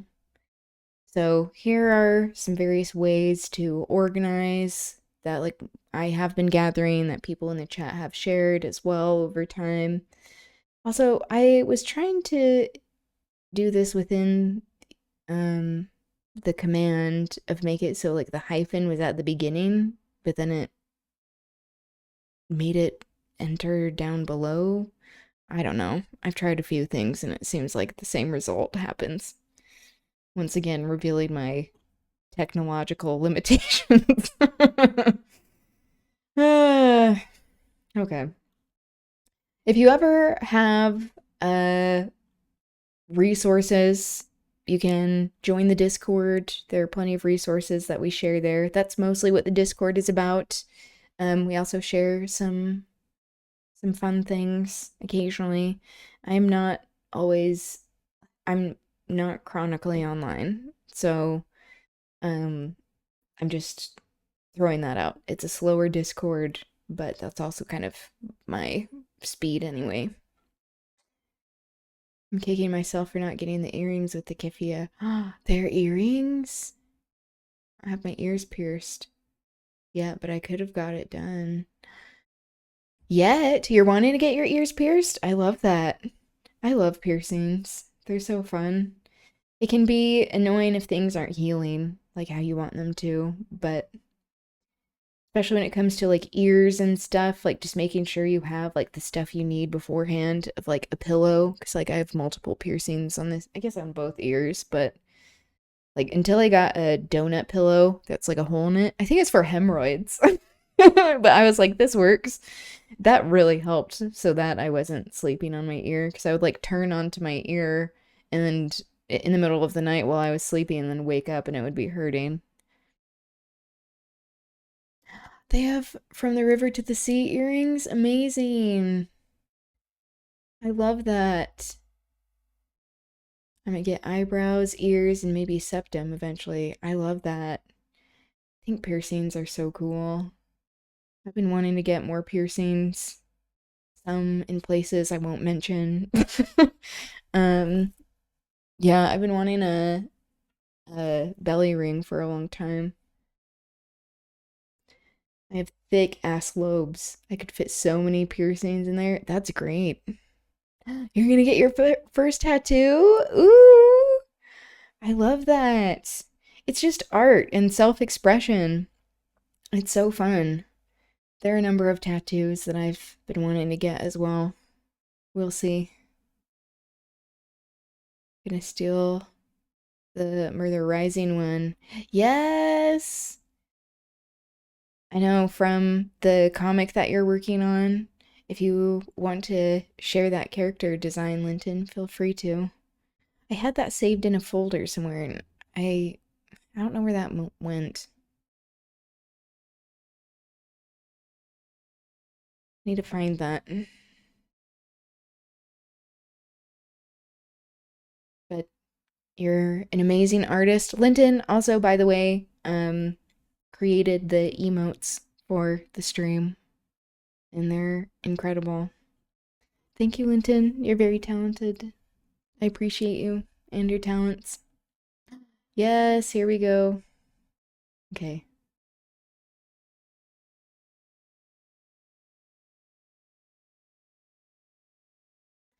This is where you were saying the first time the red banner was used. Yep, the flag one. And there's a cab, a rose. Yeah. Amazing. So talented. And this goes for anyone watching. If you have art that you are working on and you would like to share, I would love to show what you are working on for Culture Corner as well. All right, so moving along, this is The Conscious Lee, and he does some really incredible education and content. This video specifically is talking about AI and how this can't be separated from indigenous sovereignty, of the extraction of resources with lands being used for capitalist colonial ends. So let's give this a watch. And this came out a day ago. I've been waiting to watch it. Hammer and sickle above the rose too, but it's harder to see. Oh, I don't know if I caught that.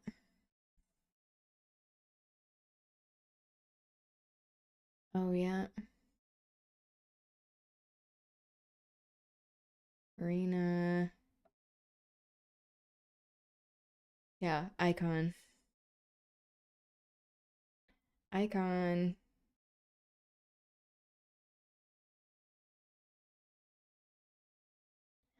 Gonna get something around that photo for the Barcelona one. Ooh.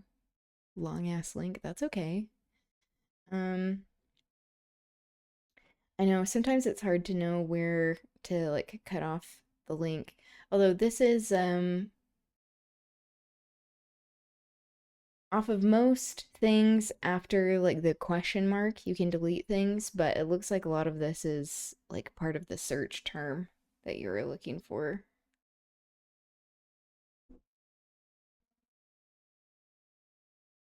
I'm doing like a travel sleeve of workers' history. Ah, that is incredible. And these are things that you can be so proud of too. Of like, I mean, I know like most people, like tattoos are self-expression and like there's so much that goes into it, like individuality and like why people choose what they do, but like these are things that you will be very proud of. That is such an incredible idea, Linton. I love that. Beautiful.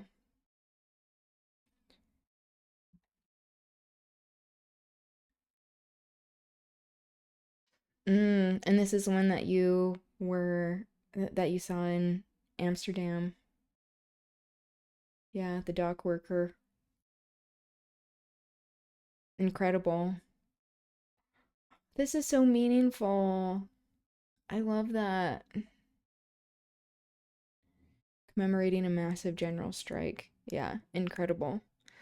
Like, actually remembering everyday people who are heroes but don't get the credit that is so deserving. Because actual work, when it comes to resistance and unionizing, it's not about getting credit. It is about doing it because it is the right thing to do. It's an incredible idea. I got to figure out what to do for Paris. There's a lot of leftist history there. Yeah, that is true. There's plenty to work with. There recently, maybe it wasn't recently, a bit ago, there was a white supremacist rally, like a Nazi rally that was happening in Paris.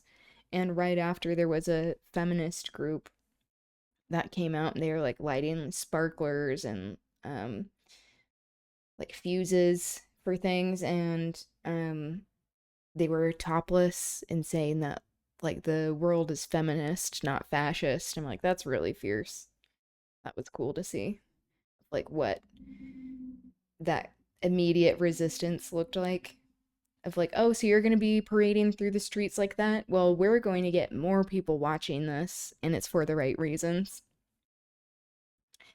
Maybe not the right, the moral reasons. All right. Let's get into this from the Consciously. I wanted to also share his channel.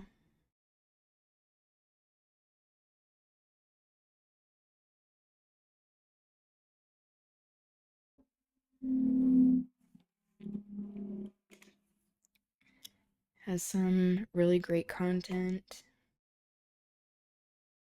I might get one for my city, probably something around the Battle of Holbeck Moor, where people drove out Oswald Mosley's black shirts from the city. Ooh, that is incredible.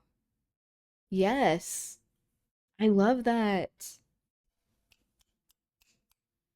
I mean, whatever you decide, I know it will be meaningful and artistic, but that would be a really great piece of work and art that you are illustrating. You're getting ready to see a very captivating conversation with my former debater, Taylor Sanchez, of the University of Oklahoma. Yeah, the only university in Oklahoma that matters, damn it. But in all seriousness, though, we have a conversation about the intersections of indigeneity, you feel me, native identities, idea of an open frontier, you know, and the impending nature of AI in these data centers coming in onto native territories and threatening native sovereignty and native identity. Yeah, it's gonna be one of them conversations, man. Tap in, bring your pad out. Education is elevation. You know, if you want to get any of these merging sources, political and travel any of the related tattoos. readings, That's so brilliant. or a nice little organized review of what's love talked that about so in this much. video, I definitely encourage you to follow me on Substack, man. Education. Okay, pausing for the Substack, theconsciously.substack.com. Just to make sure that the captions weren't covering it. Is elevation. Let's roll it. Education is Elevation University. It's Consciously. I'm kind of here right now with somebody that's real special. Usually, when I be with y'all, it'd be somebody that know me as Consciously. You know, she know me as George. You know what I mean? Yeah. This is Taylor Sanchez, one of my former debaters. You feel me? Now she is got her grown woman job, got a husband, got a kid. Like, you know what I'm saying? We doing it big. But we talking about some serious shit though. Actually, talking about some serious things. I'm gonna let you usher the conversation in, and you can say more about what you do, and you know. I mean, I'm over.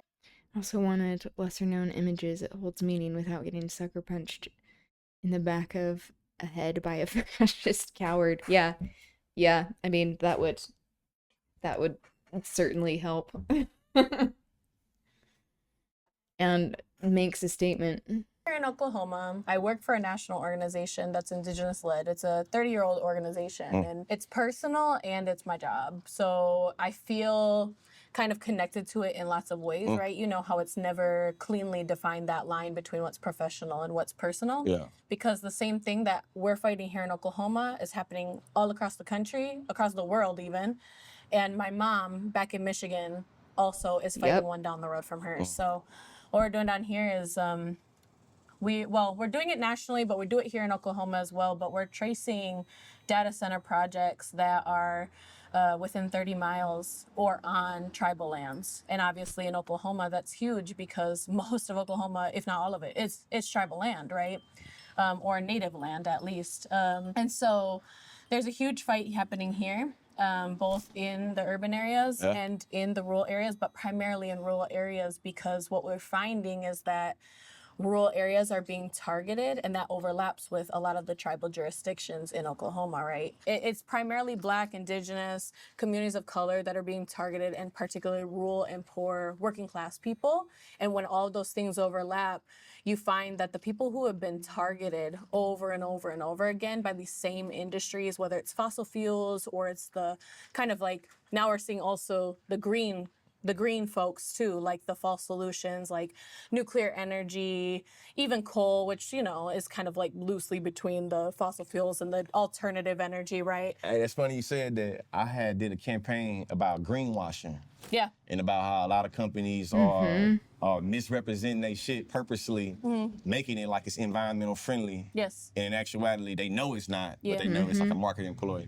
So when you say the green people, you talking about them people, or you talking about the way that's in part of the ecosystem, like how, like what you saying specifically? That's something I'm interested in. Yeah, we talk about a lot about climate change, a lot about environmentalism. We talk a lot about how the nonprofit industrial complex, people are able to profitize off of problems that's not really problems, it really is problems. And it's like how me and her understood it is like when you have a capitalist solution for a capitalist problem. And like, It's hell nah, extraction that shit ain't. all across the board. And that's why we focus on indigenous sovereignty and we focus on tribal lands, because we see that throughout time, the same folks are trying to extract from the same communities, same lands, right?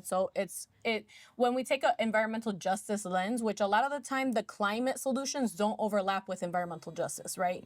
But when we look at, you know, historical advocacy from indigenous and Black communities primarily, especially, you know, those working class, kind of poorer areas, right, that are continually, they're that way because they're targeted over and over again. It's not just pollution, it's extraction, it's the resources. It happens on a global scale.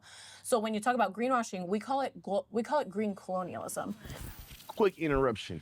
Are you familiar with the indigenous tribe that's native to the city that you from or that you live in? Green colonialism. I don't know if there's any specific symbolism. So I'm going to take the owl imagery from the city with the communist twist with the date alongside it. Ooh, that's amazing. Typo? I didn't notice a typo.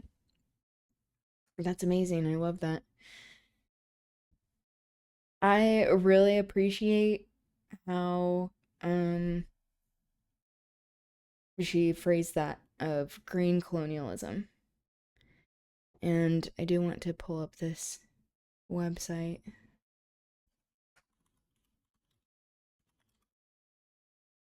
Whose land?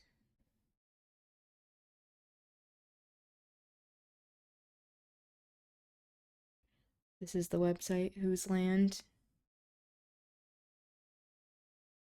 Where am I learning? We collaborated with Anishinaabe educator Christine Malott to develop lessons that serve to teach students about the land they are learning on or living on as well by viewing and creating original land acknowledgments and being introduced to complex topic concepts such as who indigenous people are, what the term settler refers to, and notions such as broken promises and renewed commitments to share the land. They've been broken down into 3 grade levels, and depending on their age, students will either create a class or personal land acknowledgement using Whose Land as a resource. That is so cool. Okay, sharing this as well. Not so much typo, my usual forgetting the sentence structure halfway and repeating the words. That's okay. I am able to understand what you're meaning, and That's what matters. If you don't, here goes a quick website you can check out. Hey. Right, and so we're seeing To ask you about the framework too. Yes, there's a connection between the critical minerals that fuel like alternative technologies, like in data centers. That we just supported youth who locked down at on Lakota lands because they were trying to mine critical minerals on Lakota lands, and at like somewhere that is so important to Lakota people and origin history, right? Origin stories, that they're mining for critical minerals at sacred sites. And they don't care who it affects. They don't care what the impact is on the land. They don't care what the impact is on the community. So it's not just the pollution, it's that they're also extracting from those communities and then selling it back to them in the form of data. Yeah. So not to keep interrupting, but we are seeing this happen in Utah now with all of this land that is being bought up and sold by politicians to the techno-fascist techno-oligarchs in order to build data centers. We're also seeing public lands being sold, like Bears Ears, like Grand Staircase, Escalante, and how these are sacred indigenous lands that are being sold off. They shouldn't belong to the state to begin with, which is part of what we mean in talking about land back in what it truly means. We are needing, of course, a way to get rid of private property so that the state, these nation states, the governments, and private entities like corporations are not able to own all of this land. Oh, also I shared the lesson plans page, but I mean, the website is more than just lesson plans, although that is incredibly important. You can also find out which tribes are have sovereignty over the lands that people are living on. AI models, large language models, everybody's kind of having it sold back to them to either invest in the technology and take up kind of the work or of should data have centers, sovereignty, or as it's being well. sold as like, sell your data away to this program by using it, right? It's extractive in multiple ways, right? Definitely. And I definitely think there's something to unpack on how Oklahoma been stolen twice already. Yes. And how this new technological world we're going into that's all romanticizing the generative AI and specifically data centers, how it's going to make a lot of people rationalize with not only like the re-extraction of indigenous land, but I think make it where real up how they even like now I was thinking like I used to be like technology is a frontier. Yeah. Right? It is. And they look at it that way. Mhm. Being in Oklahoma right now, uniquely thinking about native land specifically, it's like how re-entrenched in history the archive is and how ugly poetic it is.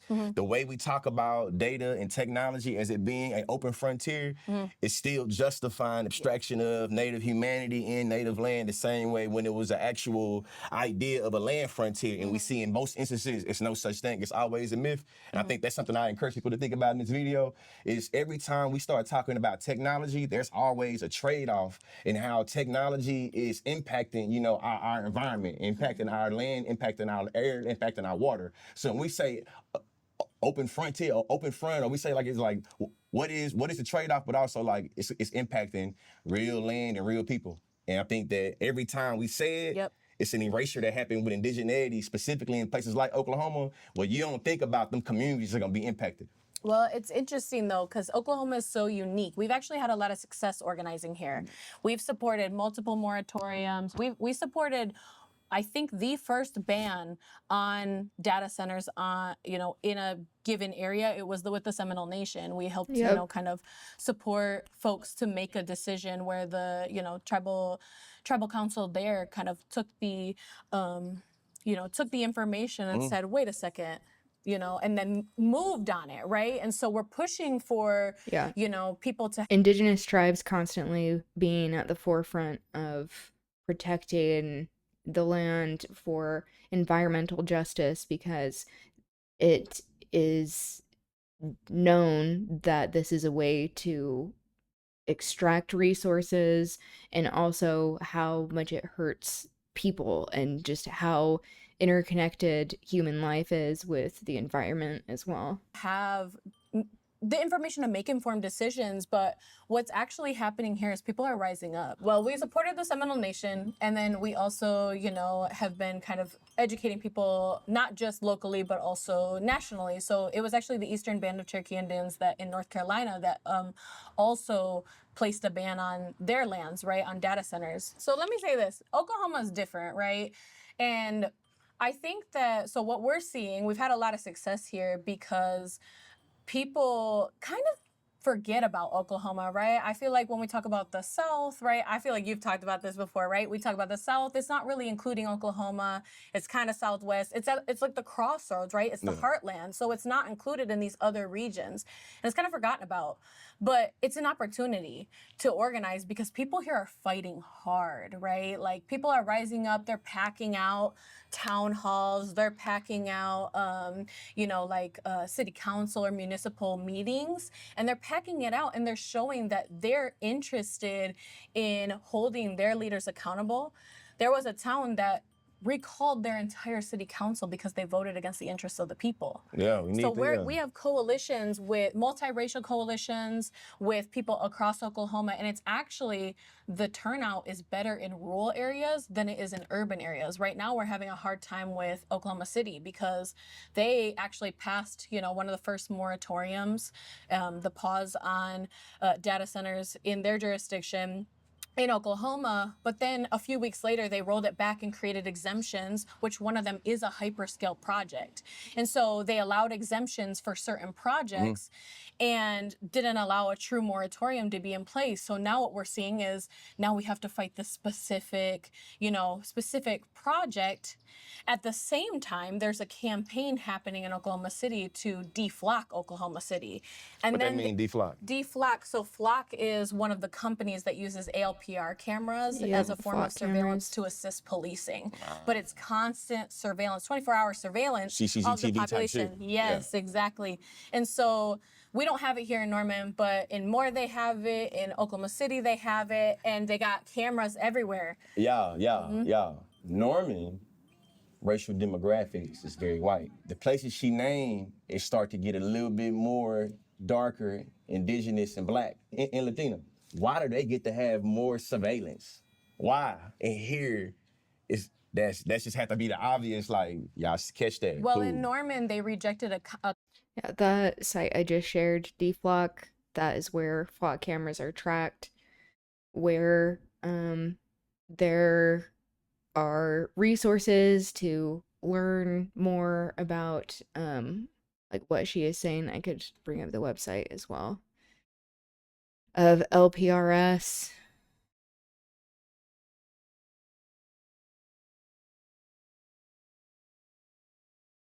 Or LPRs.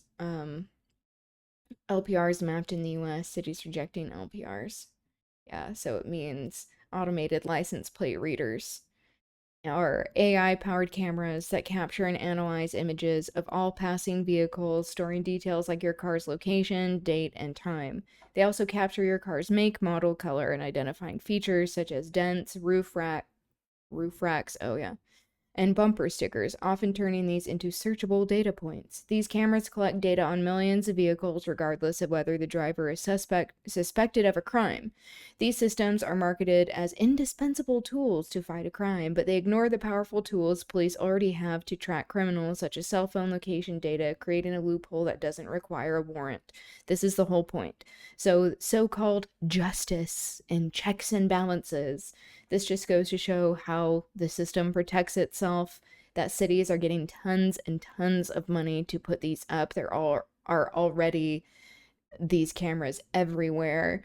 And it is so harmful. We have seen how law enforcement, surprise, surprise, is already abusing this system of preemptively saying that like someone is going to commit a crime, of not getting like the right person that they are going off of, but also like incompetence, cruelty. These things go hand in hand of like the AI not catching whoever is the right person that they say they're going off of, but also can we trust what they're saying? They're probably targeting people who are involved in community organizing and resistance movements as well, and being like, oh, that was a mistake, sorry, if they don't have any sort of reasonable reason to be going after people. I mean, not like there ever is, just resisting whatever bullshit is going on in this world.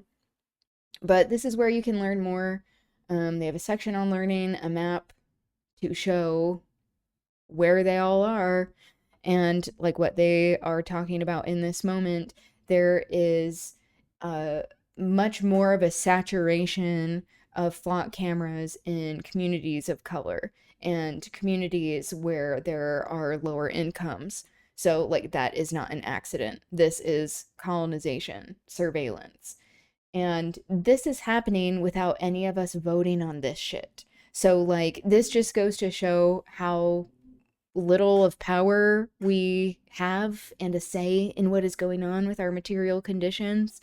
But we've already heard of cops using this in so many ways to stalk people, like their partners, their exes, just people they're infatuated with or obsessed with, like setting aside like all of the political implications and like nefarious activity that is going on. This is like for them being able to do whatever they want in their own personal lives and exacting revenge, as if they already didn't have all of these other surveillance tools at their disposal. That like this is happening as well. And rather than actually addressing this issue and holding pigs accountable for engaging in this abuse of power, surprise, surprise, the companies that are involved in this instead chose to rather take off the names of the people searching for specific people so that it can't be tracked to a particular officer. And this just goes to show that like the system is continuing to protect itself and its assets, but this is a really big danger and we're existing in it already. But you know, it's good to know where these things are and to be resisting them. So getting back into what they're saying here. Contract with Flock because of pushback from citizens. In Norman, there's, I won't say that it's the most progressive area, that it is the most protective area, that our city council does everything that the citizens want, but at least compared to the rest of Oklahoma, it is. Well, they did the right thing in that instance, right? People reached out. Oklahoma is true. I want to refer to Taylor's framing. That's what I said. Erase what I said. Don't erase it for real, editor. I want to retract what I'm saying in real time and go with the framing she said this time. Well, that's what I mean by it's an opportunity. People here are highly engaged, and it's not that representatives are going to listen to people every time, but when they don't listen to us, we hold them accountable, right? And so in Norman, they listened, right? They were concerned about the privacy aspects. You know, Flock, they have a lot of privacy issues. It's not secure. I don't think there is there is not a company that is similar that uses, that accumulates data, that has adequate practices to, you know, secure that data. I'm here in Norman. I had an actual photo shoot today. Shout out to my boy Cody, gave me a little free photo shoot. That's why I'm dressed like this and it's hot. You know what I'm saying? Actually, climate change is so crazy though, y'all. But if this was, I'm 35. When I was in my 20s and I was here, I would not be able to have on a long sleeve and pants in June. It's supposed to, right now it's 86 degrees. It should be 96 degrees. Oh, that 10 year, that's, you know what I'm saying? What? I shouldn't feel, it shouldn't be this. You're here on the right day because it's been hot in Houston been like that too. It'd be hot some days like this, but to me it's like the instability of the climate. Yes. When you grew up and you're in the same area, think about how the season change was and think about how it is now. I'm thinking the last 10 years. In the last, man, what? It really feeling it. Man, talking about, what, you used to be around here, used to be dry heat. Right now, this feel like a very humid 86 a little bit. Tornado season's year-round now. Yes, remember tornado season used to have a beginning and an end? It's year-round now. It'd be like man, if I would say like May to That is September, wild. basically. May to September, basically, was like tornado season Especially around that here. spring. It's now year round. We have them all the time. We're hitting record numbers with See? tornadoes. Yes. Hey, and I think to me, this is a part of. I remember when we was in debate, I learned about the messianism of, you know what I'm talking about, like the messiah type shit that's put on technology, and how we always think like the coming of Jesus, the coming of God is put in technology, and how we inscribe a lot of messianic message and a lot of messianic investment in the technology itself.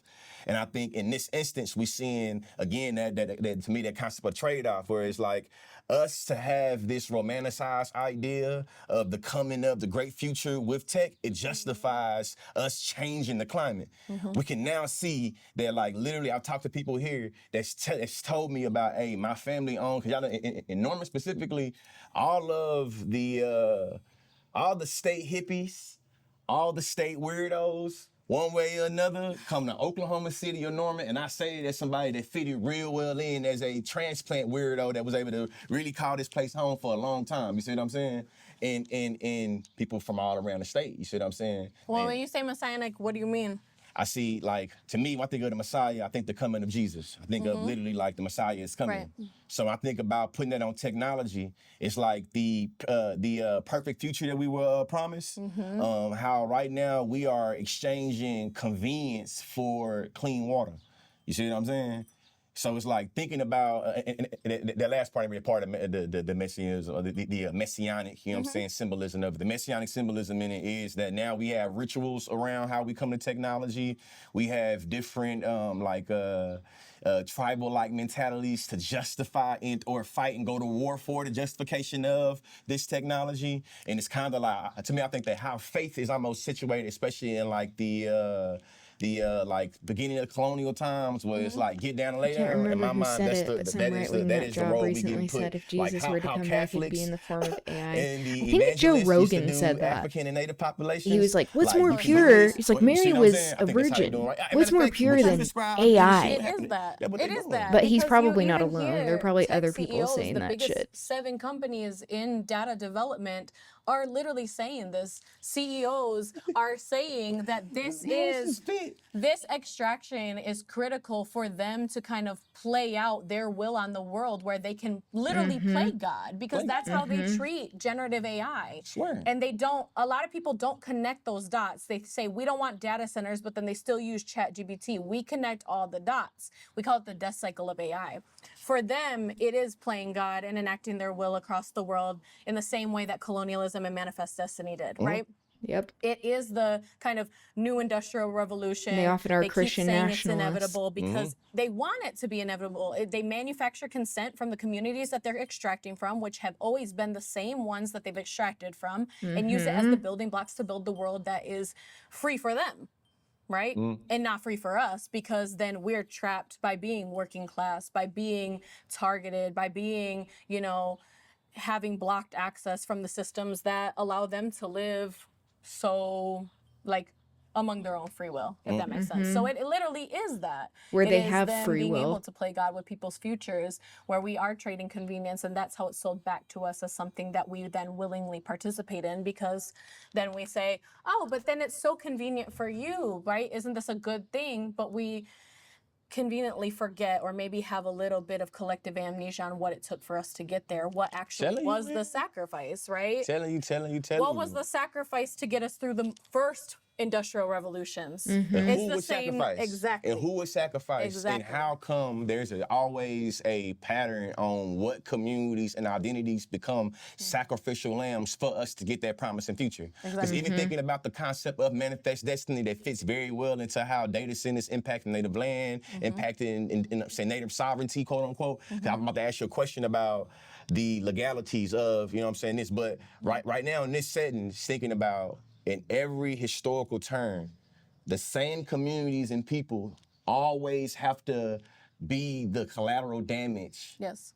And have to be the necessary evil. Necessary, yes. Luddites Because they can't do forever. it without for the greater good of everybody else. I'm with you. It's just like manifest destiny and how we make divine, how we put a divine twist In on its original colonialism. sense. It's not how we put a divine twist Resisting on environmental degradation and how we put a industrialization. divine twist on being like, hey, natives, in order for us to get to the future, don't you want everybody to be able to do things more efficiently? Don't you want everybody to be able to have the access to being whatever expert they want to be, regardless of the experience? Yeah. Don't you want that? Give up this land. Right. So you think that your selfish communal traditions matter more than the entire nation getting the data center? You selfish native person. That's Well, how I we would get flipped. also say, You know what I'm saying? I would also say that That's how you doing black folks land too, y'all. that's how we move late stage capitalism along into this kind of like assimilationist narrative, because it's sold back as progress to people. Don't get left behind. Women use AI less. Well, that's because we don't see it as an opportunity to make success and break the glass ceiling, right?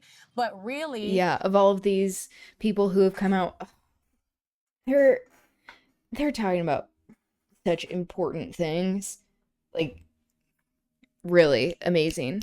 How there are all of these like celebrities coming out and being like, AI is feminist, of like Reese Witherspoon saying shit.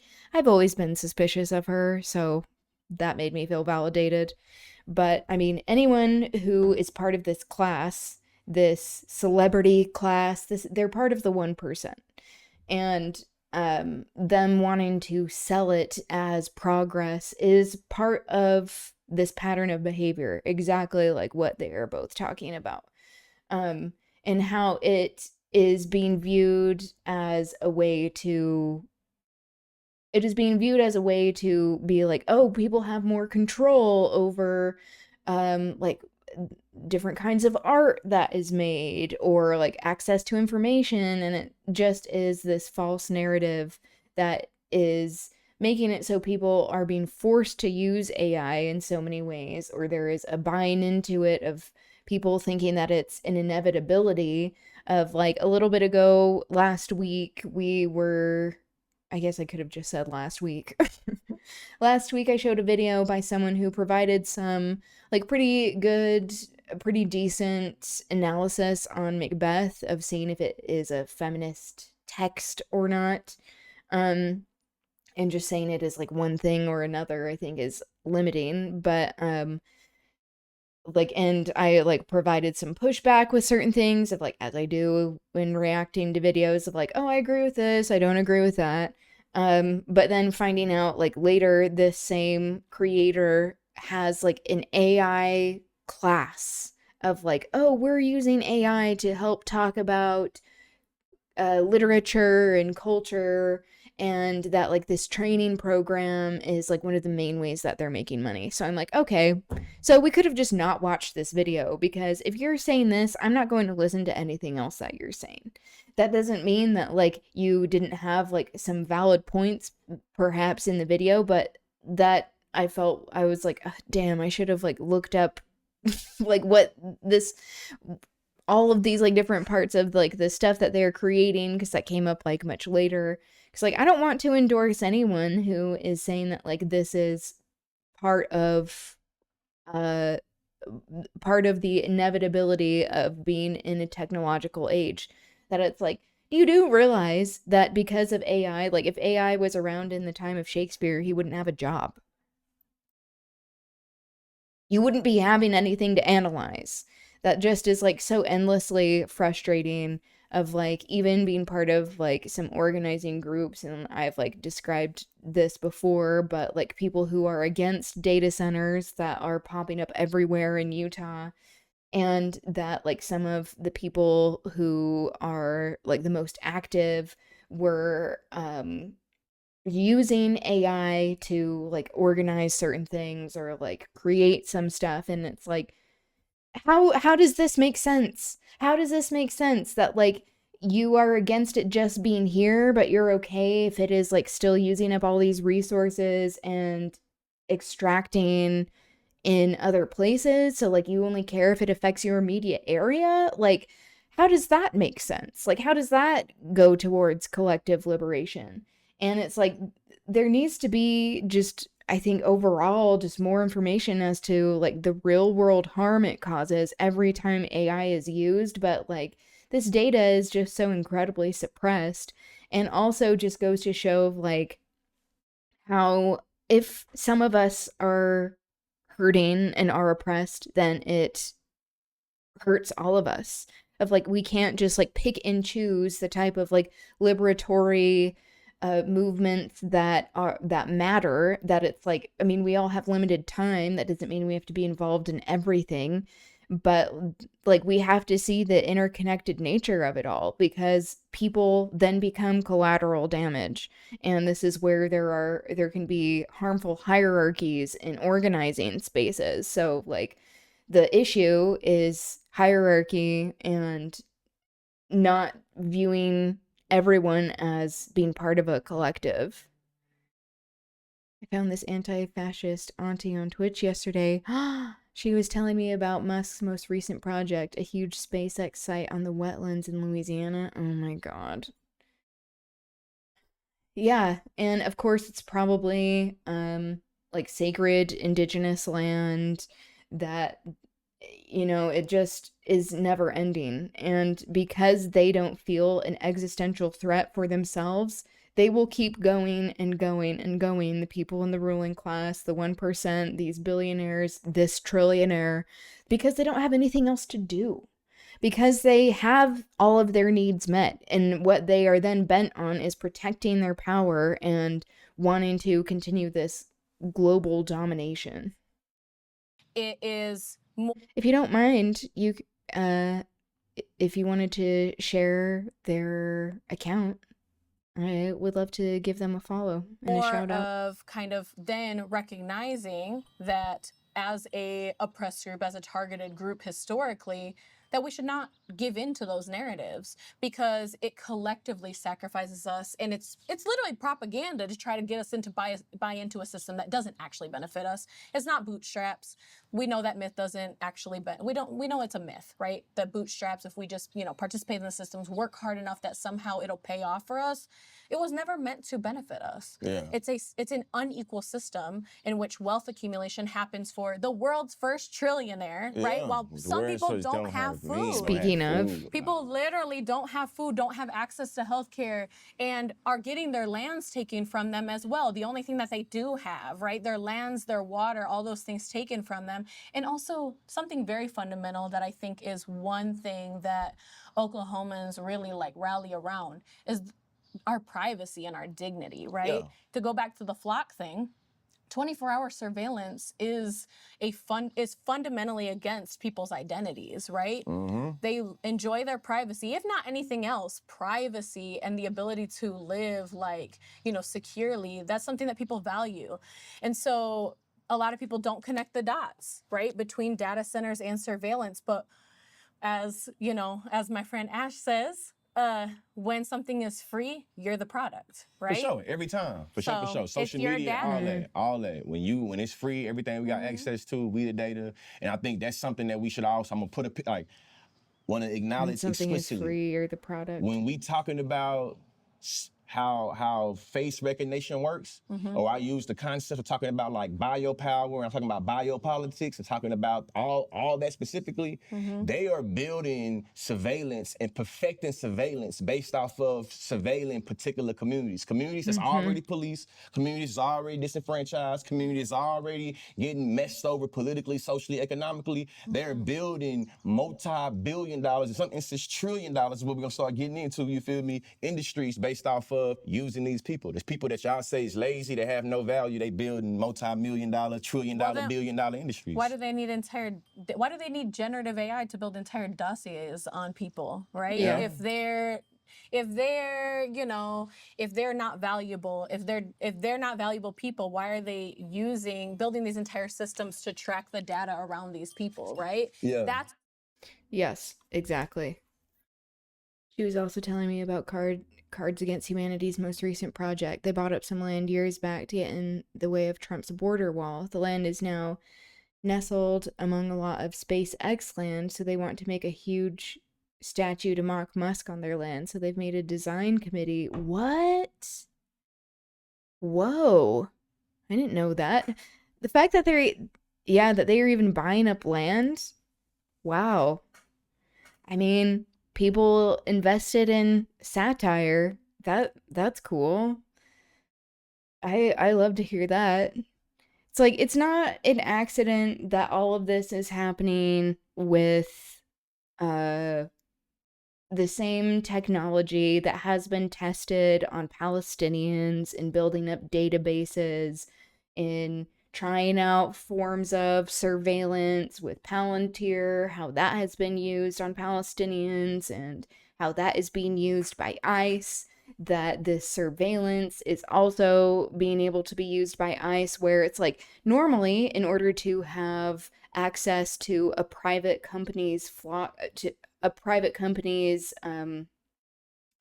like CCTV, like their own surveillance systems, people, like cops would need to go to court for a warrant.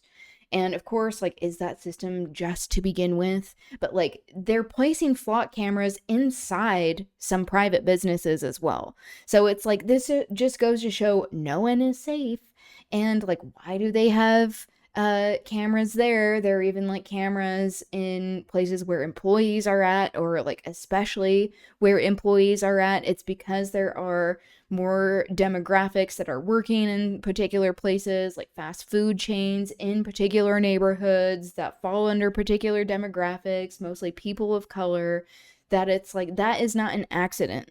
It is all about having control, and so that they don't need to go throughout the supposedly like legal way or whatever is considered just in this unjust system, so that they can circumvent the whole thing. And none of us voted on this.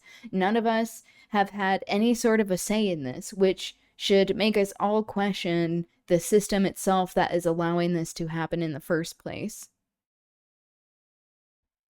They did like a donation drive to get the land. I think they made a new expansion pack to fund it. Really?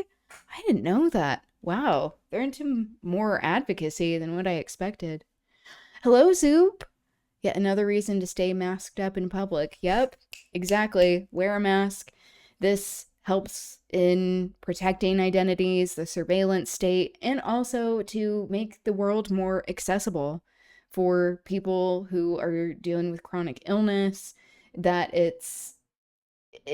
especially when like we're involved in organizing, claiming to want to have collective liberation, that like everyone should be wearing a mask, and it protects people's identities.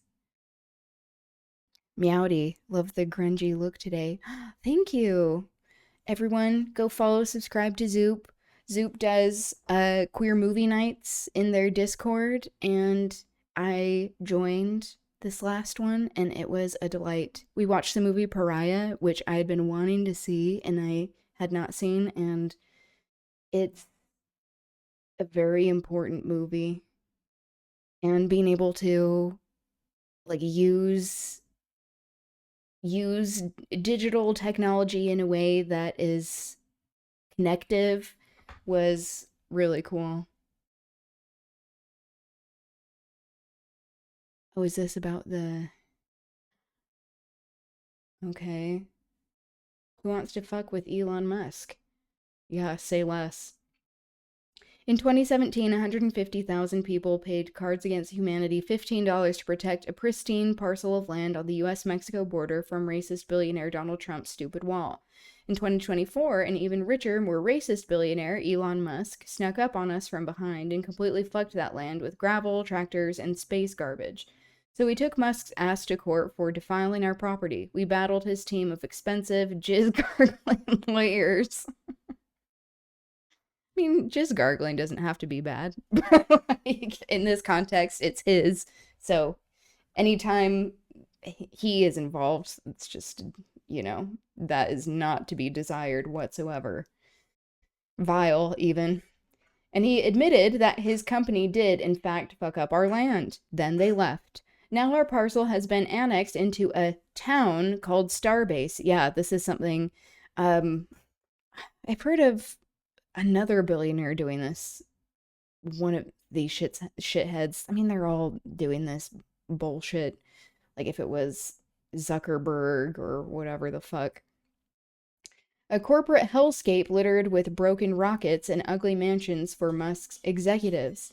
But hope is not lost. We still have our rights as proud Texas landowners. We can build something on our land, something that will annoy Elon Musk. A grand monument to make him wonder for a brief moment, wait, am I a sad little bitch with no friends? Today, we're announcing the official Elon Musk is a sad little bitch with no friends monument design committee. Sometimes I don't know how helpful it is to be using bitch in a way that is like that is meant to make someone feel bad, but of like, oh, this is like a bad thing to be called, and like reclaiming the word, but also like the argument of like, well, this is one of the things that will actually get through to him. Something that will annoy Elon Musk. Oh yeah. Today we're doing this. For $10, you can join a movement of like-minded people working together to design and build the perfect monument to force a moment of introspection upon the world's richest, ugliest little bitch. I don't think he is like fierce enough to be called a bitch. Join today at sadlittlebitchwithnofriends.com. Same as the Gold Rush era company Boomtowns. Yes, exactly. I wish it was someone other than people make the party game for people who want to say slurs doing this. Yeah, that is true. Images of what he did on the next tabs. Hello, Samurai. Welcome. Dig a hole and build the Musk outhouse. Yeah. And, you know, put him in it too. The horses.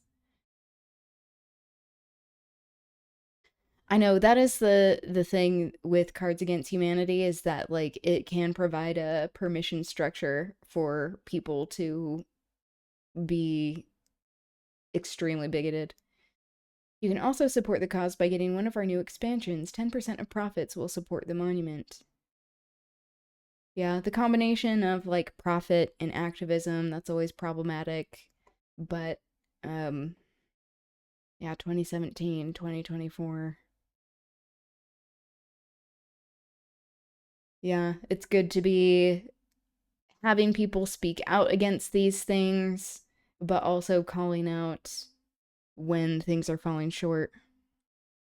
Can you leave a link to donate? Yeah, I can share this post if you want.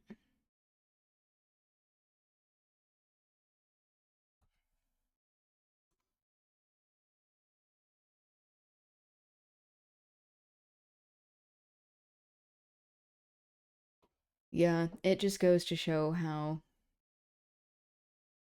it continues, even with like a company that has a lot of money, that they're able to buy up land, of like, you know, the concept of even buying up land, like how like ethical that is, of like, should that be given to like, that's probably sacred indigenous land, like as we are talking about indigenous sovereignty. So like looking at all the layers to this is important.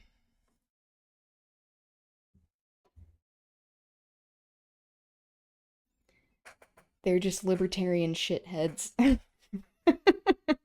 It's very performative too, but hey, I like the idea of him looking out over his town and seeing that in the distance. Yeah, that is true. Fundraising to buy land they can make a profit off of is an approach you can take. Yeah, exactly. It's like how yeah, there's been so much merch around ice and stuff as well, because that's all related, and how there are many companies that have like made a lot of money from that, when it's like all of this, all profits for this, and that's not to say all merch that is being made is like that. You can have plenty of people where they, especially like independent like artists that are creating things, or where it's done through mutual aid networks, where it's like all of that money should be going towards paying for people's legal fees and for mutual aid in helping people if they are not able to like leave and like function in their everyday lives, that to have their material needs met. But yeah, Like, it's important to be parsing out all of these things when we're talking about advocacy, activism, what that actually means, who is profiting, who is benefiting in the long run. Is it for optics? Is it for substantially changing the material conditions of people? That's why I had to wait for the Haribawi restock. I am not buying no sweatshop keffiyeh from people capitalizing off the Palestinian struggle. Yeah, exactly. I'm going to pin that post again. Let's see.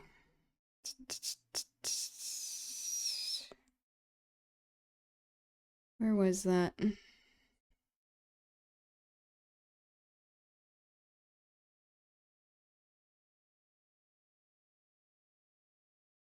think I'm getting closer.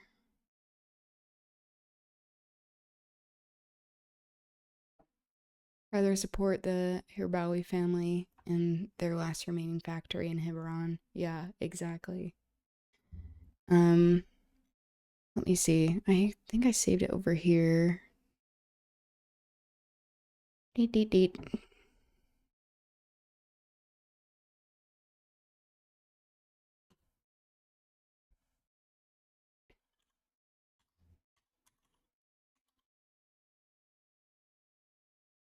Here, I'm gonna find that.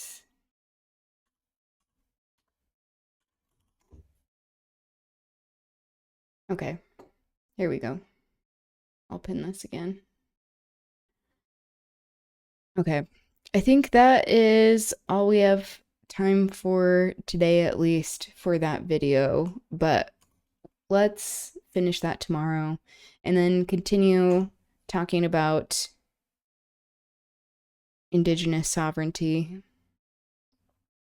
There are so many incredible creators and educators that are providing such excellent content that we can and should be consuming. So we'll continue that tomorrow.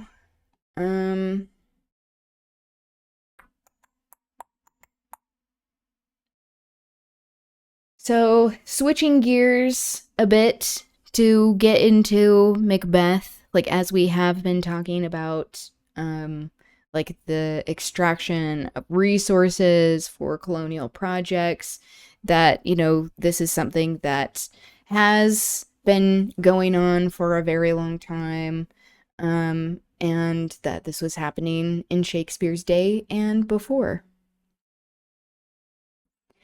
Zoop, you're starting to sound like one of them commies, like Joe Biden. Like Brandon. Suspicious crocodile eyes sticking out of the water emote that I don't have, but come on, you know the one that gay eyes. I knew I could trust you. Oh, that's so funny. Yeah. This might be getting out of hand as I'm like spearheading informing what is going on. I knew I could trust you, Zoop. I don't have a Daisy sub currently. With the emote. Sad. I know. You know, we can... It's something we can work on. Okay. So... The witches in Macbeth are probably the best example of people who are resisting these power structures and why they are viewed as so threatening. They're typically thought of as women. Does not necessarily mean that they have to be. A lot of the time, people who are queer, as we are addressing societies and how they have existed that queer identity has existed far before colonizers came in and were bent on ethnic cleansing. So, like, it's not an accident that, like, queer people are very witchy. It's anti-establishment, resisting a lot of religious oppression, religious trauma a lot of the time. I missed RM Brown.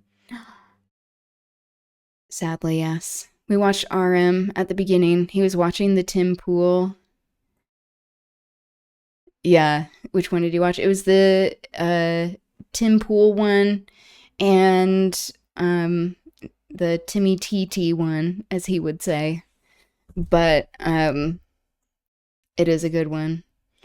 It just is like so it's so annoying to have to listen to Tim Pool at all. Need to watch it. It is good. It is funny. The keffiyehs are made in their factory in Hebron. Their flags are made in Beit Jala by local textile workers, and some of their stuff is made by women in refugee camps in Dishe and Aida. Daisha. Am I saying that right? Probably not. I'm going to look that up. Daisha. Pronunciation.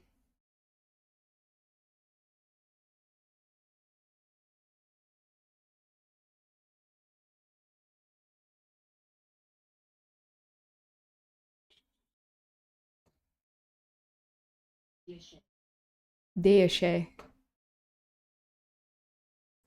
I am of the belief that we don't actually have to listen to what the scummiest of fash have to say. I know that can be my perspective as well. It's like I can enjoy when we have some funny people making fun of them, but I do think there can be limitations to that as a way of like moving the needle, especially when like it takes something from us. I feel of like where after you watch some of their bullshit, you're like, well, that made everything worse. And I guess I could have been using that time to, like learn something that isn't just what they're peddling. But yeah, I tend to agree. I think especially at the beginning of streaming, I had some people ask me of like, oh, are you going to react like to Fox News or something like that? And I'm like, no, I can't do that. That's like for my own sanity and for other people's. And it's like, I think there are other people who do that, who can like provide some good content, especially depending on like who the messenger is, where it's like if there is someone who may be more likely to be listened to, who is aligned with more like Fox News bullshit, that like, oh, we're providing an alternative from someone that they might listen to. But I'm like, still I think there are limitations to that approach. And also I'm like, the people who watch Fox News or whatever, like, I don't think I'm changing anyone's minds.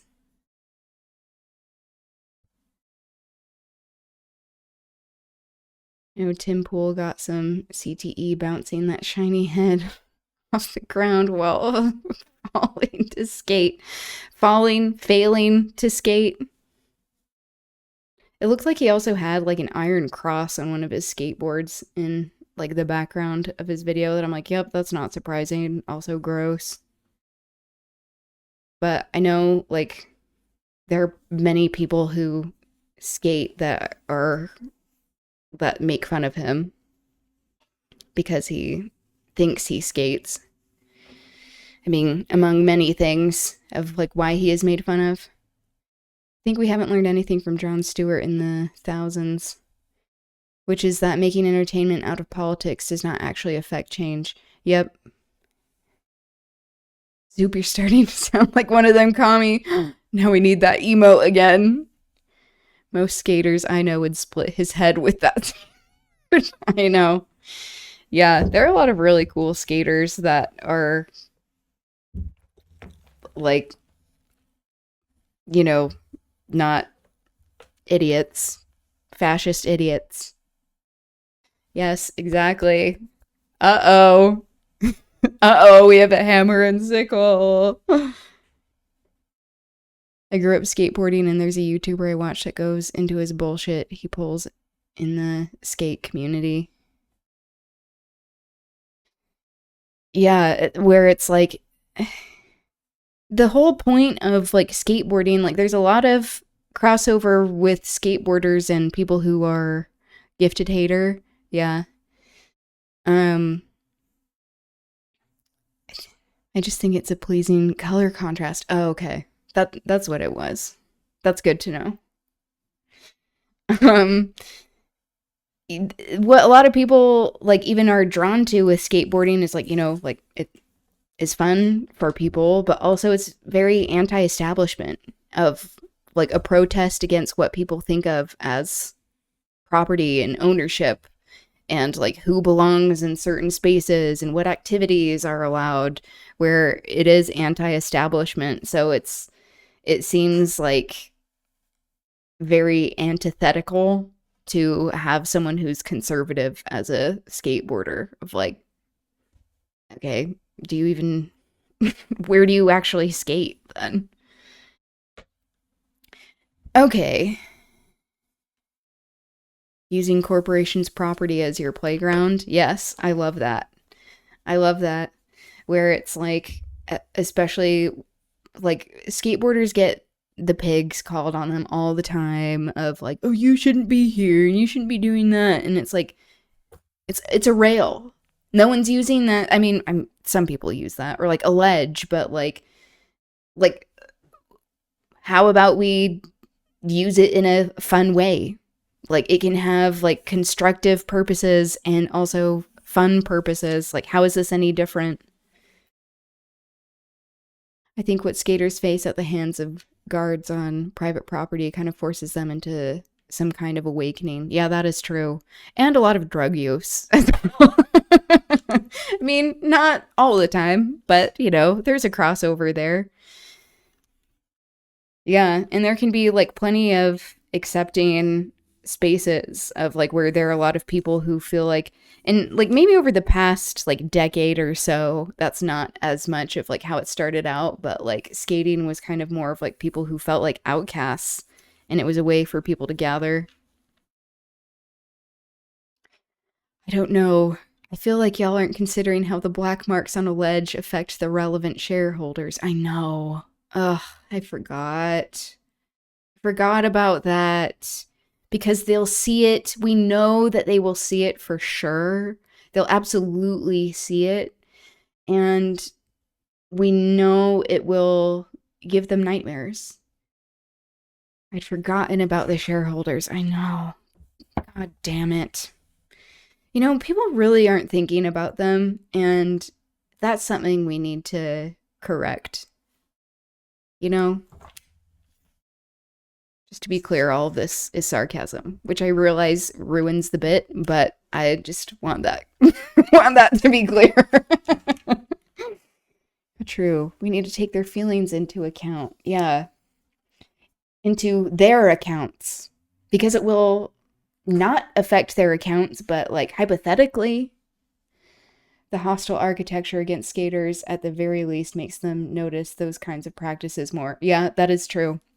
Where it's like there's so much crossover between like the hostile architecture to prevent skating, to prevent people who are displaced from like having anywhere to rest, that it all just like goes hand in hand of like, you shouldn't be here because we want to present in a certain way. That's like, you do realize that like whatever you are presenting is like ugly and gross and dehumanizing. So, but once again, it's their feelings though. But their feelings, you know, it's a tragedy to actually be having some of these these marks on ledges. All right. You know what? That would be a cool way to represent the witches. What if they were skaters? Skaters, like queer skaters that were cursing the shareholders. I like that.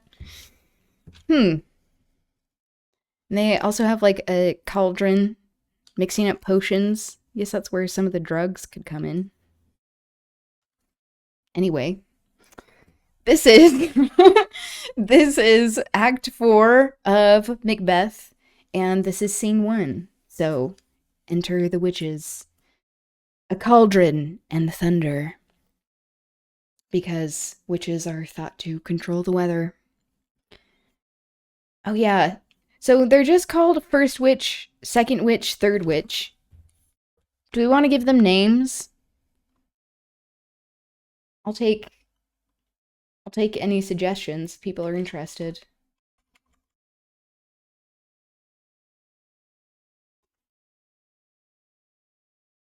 I had builders bashing on my door this morning trying to get me to move my car so they could dig the road up without any prior notice. Needless to say, it did not get moved.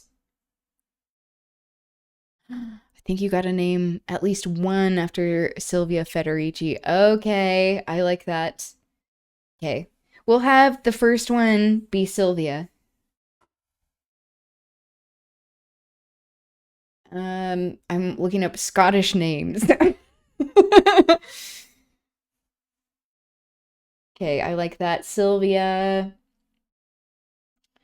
Maybe we'll have one named. What do we feel about Angus? Angus, I feel like is a very. If I met someone named Angus, no offense to anyone who's Angus, I might be like. I feel like that would be like a physically imposing person, which that doesn't mean someone can't be nice, but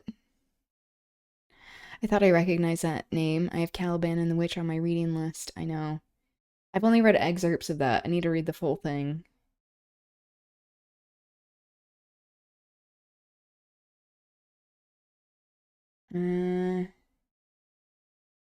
Bethag? Like, looks like there's like a hag in it. That's very witchy. I need to reread it since it's been a while.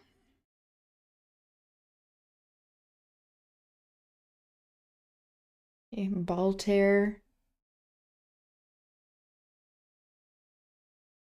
Bruce is a Scottish name? Okay. Effie. I'm here. From of Emmer. I also need to like look up the pronunciations.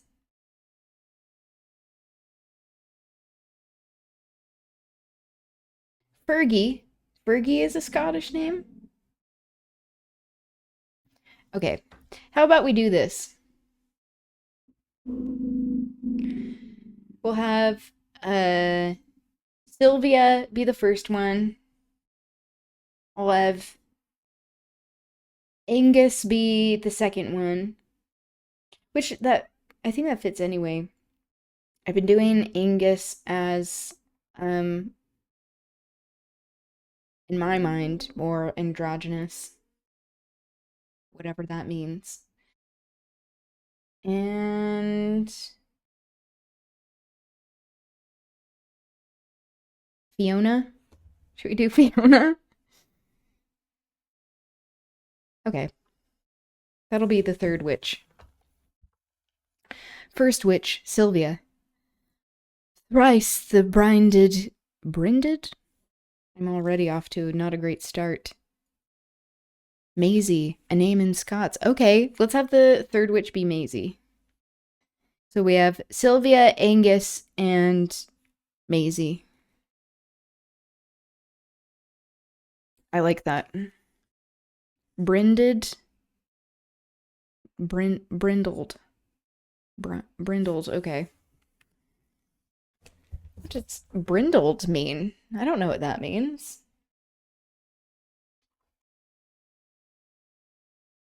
Looking this up.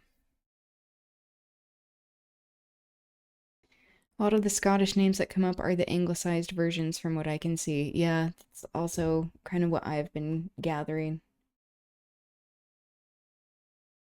I also don't want to...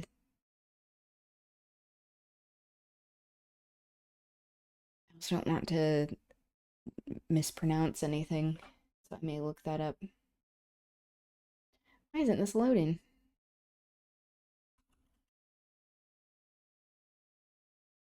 Brindle definition. A brindled color, a brindled animal. That's not helpful. There's an artist named Maisie who has a song called Girls Just Want to Have Sex. I love that. And also true. Okay, so what does that mean? Having obscure dark streaks or flecks on a usually gray or tawny ground. Brindled. Brindled. Okay. Good to know. Okay, so it's talking about a striped cat. That's what that means. Sylvia. Thrice the brindled cat hath mewed. Angus. Thrice, and once the hedge pig whined. Hedge pig meaning a hedgehog. Maisie. Harper cries, 'tis time, 'tis time. Sylvia. Round the cauldron go, in the poisoned entrails throw. Toad that under cold stone days and nights has 31 sweltered venom sleeping got. Boil thou first in the charmed pot. Footnote.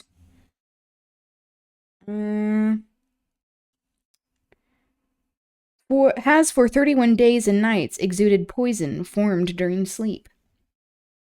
All. Double, double, toil and trouble, fire burn and cauldron bubble. That would be a cool comic, a decolonized modern Macbeth with skater witches encountered in dark skate parks. Yeah, I mean, I like that. I'd watch that. And what if they were the main characters instead of Macbeth? I like that even more. Angus. Fillet of a fenny snake. Meaning slice. So, fillet. I guess I could say that. Fillet of a fenny snake. Meaning from the swamps is fenny. In the cauldron boil and bake. Eye of newt and toe of frog. Wool of bat and tongue of dog. Adder's fork and blind worm's sting. So fork meaning like a forked tongue of a snake. Lizard's leg and owlet's wing. For a charm of powerful trouble, like a hell broth, boil and bubble. Powerful trouble? I like that. All. Double, double, toil and trouble, fire burn and cauldron bubble. Maisie. Scale of dragon, tooth of wolf, witch's mummy, maw and gulf. Of the ravined salt sea shark, root of hemlock, digged in the dark. We have a footnote. So, a witch's mummy, maw and gulf, meaning a stomach and gullet. Liver of blaspheming Jew. Okay, so that's anti-Semitic, just to be calling that out. This happens in Shakespeare. I'd also make a porter more central. The porter, yes, I like that. And if the porter was like not letting people in, I think that would be cool. Gall of goat and slips of ewe. And also we would correct the language so it wasn't anti-Semitic nor racist. All of the isms and ists.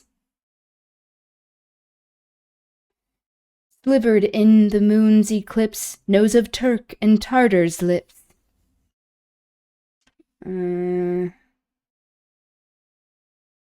Footnote. Both thought of as cruel pagans. Yeah, so a lot of the time, like in Shakespeare's work, if you're talking about a Turk, this usually is being viewed as someone who is Muslim, so Islamophobia Finger of birth-strangled babe, ditch delivered by a drab, meaning a whore. Well, call me a drab then. Make the gruel thick and slab, meaning viscous. And thereto a tiger's chaudron, meaning entrails, for the ingredients of our cauldron. Double, double, toil and trouble, fire burn and cauldron bubble. That just makes me appreciate drab majesty even more. I don't know what that is, but that sounds intriguing. Do tell if you are interested in sharing. I also could, do my homework and look it up. Angus, cool it with the baboon's blood, then the charm is firm and good. Enter Hecate and the other 3 witches. Oh, well done! I commend your pains, and everyone shall share in the gains.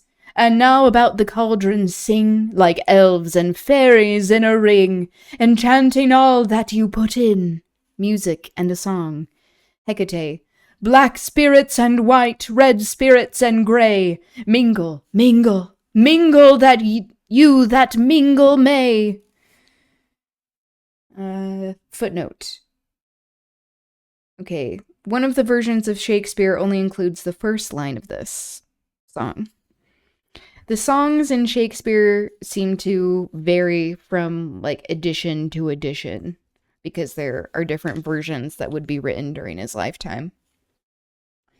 It's a post-punk band by a person who does a lot of androgyny. Ooh, yes, please.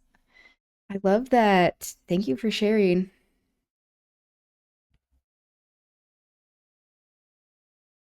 Okay, a 4th witch? What? Okay. What about this 4th witch's name?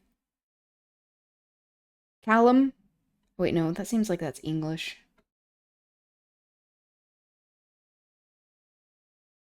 Beatrice? Let's do Baltair. Now I have to think of another voice.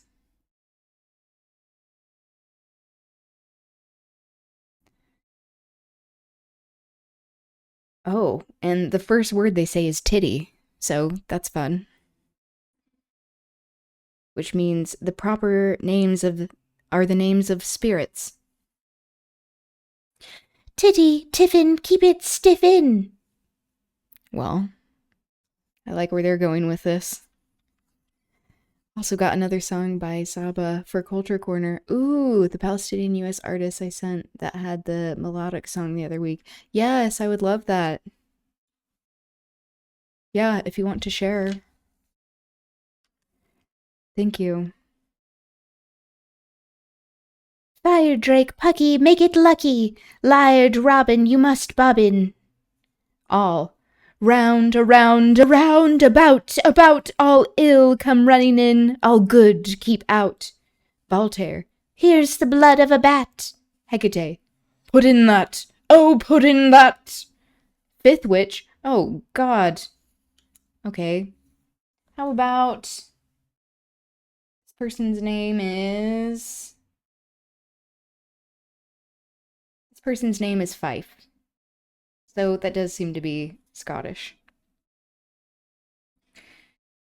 5th witch. Here's Leopard's Bane. They're probably all sounding the same. Hecate. Put in a grain. 4th witch. The juice of toad. Oh, I just gave a name. Baltair. The juice of a toad, the oil of a adder. Fife. Those will make the younker madder. Younker is a fashionable young man. Hecate. Put in, there's all and rid the stench. A witch. So just a random witch, apparently. How about we name them Fergie? Nay, 3 ounces of red-haired wench. Red-haired wench, okay. All. Round, around, about, all ill come running in, all good keep out. Angus. By the pricking of my thumbs, something wicked this way comes. Knock within. Open, locks. Whoever knocks. Enter Macbeth. Macbeth. How now, you secret black and midnight hags? What is it you do? So, speaking in very racialized language, once again. Also, they're saying, keep out anything good and let in anything bad. They know that Macbeth is coming, and so they are preparing for him. And so that just goes to show that he does not have a pure heart. The line, by the pricking of my thumbs. Ooh. In case I forget to send it Friday. Okay, amazing. Thank you.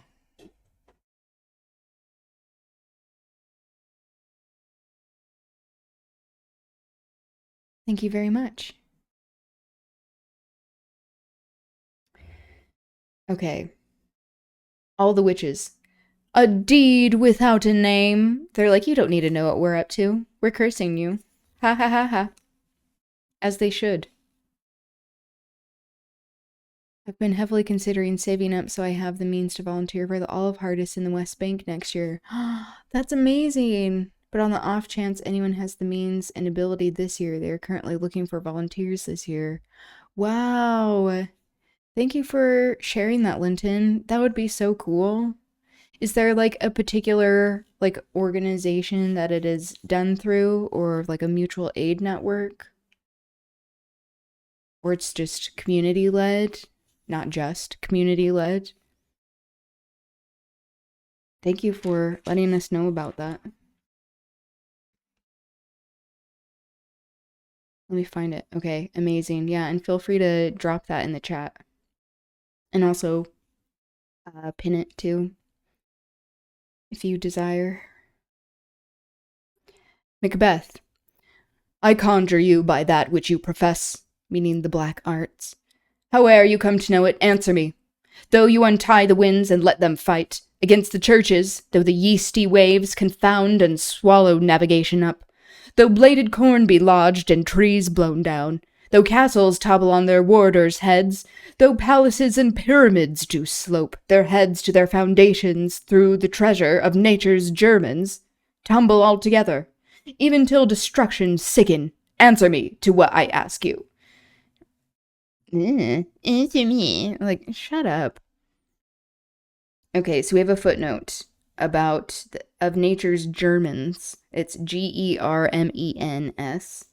Seeds from which all nature grows. According to Renaissance theories of biology, if they were tumbled together, they would become barren or produce only monsters. Okay, so he's calling them monsters. Sylvia. So he also is being very condescending and rude. He's like, you cursed me. Like, you did this to me. And it's like, they didn't really have to do much. You did that yourself. Oh, amazing. Thank you for sending that, Linton. It's like body doubling the farmers as a deterrent from settler violence.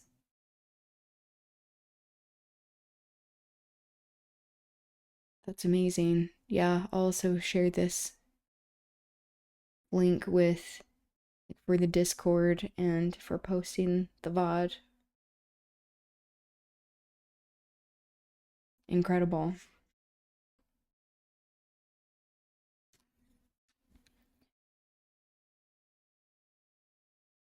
Okay. Sylvia. Speak. Angus. Demand. Maisie. Will answer. Sylvia. Say if thou'dst rather hear it from our mouths or from our masters. Meaning like the spirits. Macbeth. Call him. Let me see him.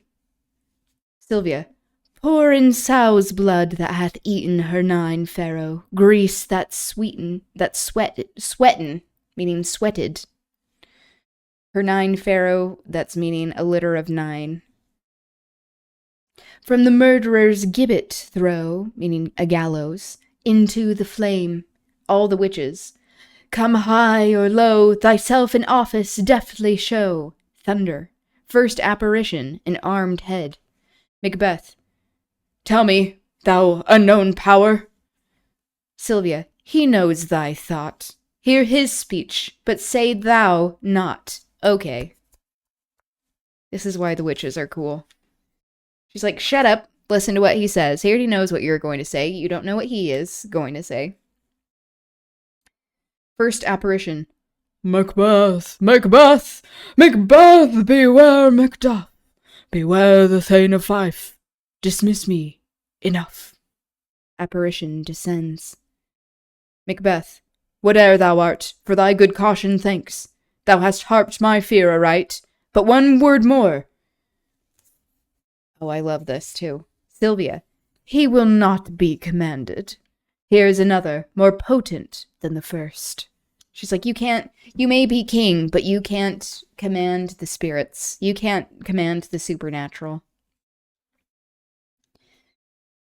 I was considering this year, but I'm broke and need to get in the gym because I don't know if I'm physically capable and wouldn't want to be a burden while traversing around.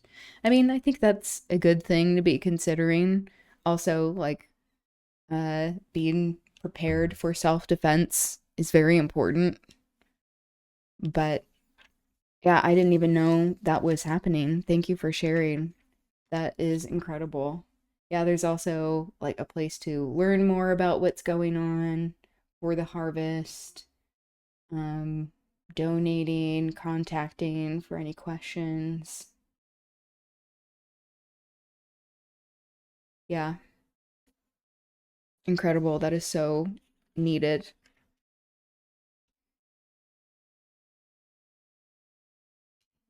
Okay. Thunder, second apparition, a bloody child. Second apparition, Macbeth, Macbeth, Macbeth. Macbeth. Had I 3 years, I'd hear thee. Second apparition.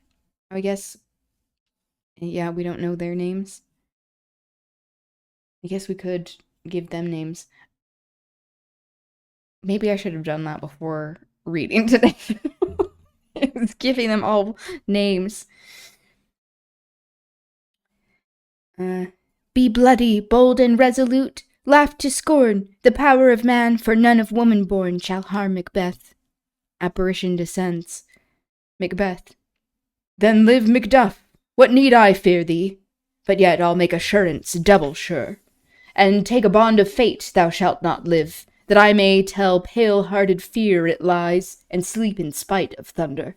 So he's like, I'm gonna take this into my own hands. Macduff won't be an issue. I want to kill him, essentially. Okay, so footnote. By killing Macduff, Macbeth hopes to bind fate to its promise that no man of woman born shall harm Macbeth. The incursions in the West Bank have been growing more and more recently. Yeah, it's ever more expansionist. That's something that that we were seeing in the headlines that we watched today as well. It's just trying to push people farther out, as we saw with the massive incursions a few weeks back. Yeah.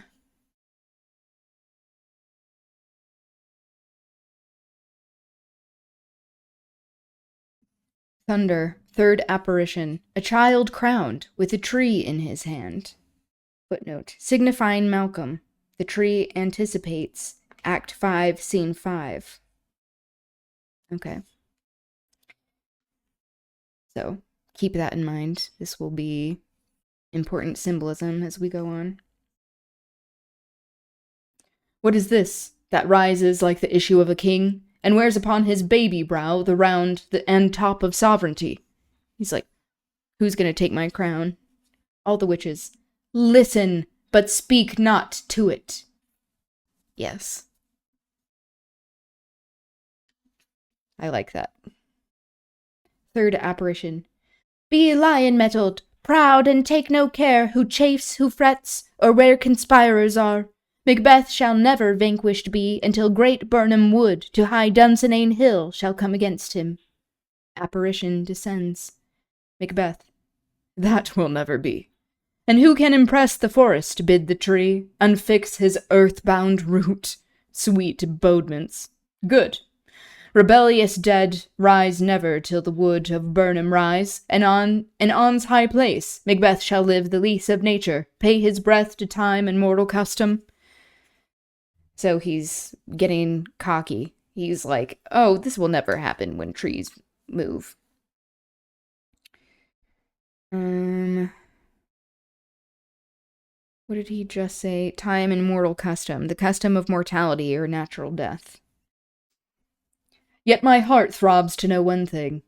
Tell me, if your art can tell so much, shall Banquo's issue ever reign in this kingdom? All the witches. Seek to know no more. Good. Yeah, exactly. Macbeth. I will be satisfied. Deny me this, and an eternal curse fall on you. Let me know. The cauldron sinks. So he's trying to curse them, which, like, why would you be doing that to witches? He doesn't have any power. So he's trying to say, like, tell the witches what to do. They're like, you aren't allowed to know anything more. And, he's trying to command them. Hot boys, which means, like, flutes and oboes. Why sinks that cauldron? What noise is this? Sylvia, show. Angus, show. Maisie, show. All the witches. Show his eyes and grieve his heart. Come like shadows, so depart. Rest in power, Sheikh Farouk Ramadan. Yeah. Rest in power.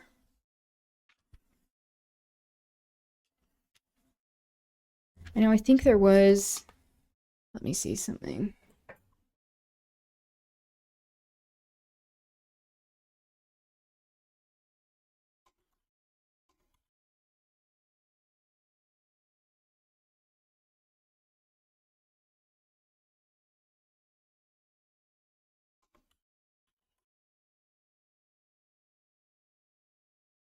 Yeah.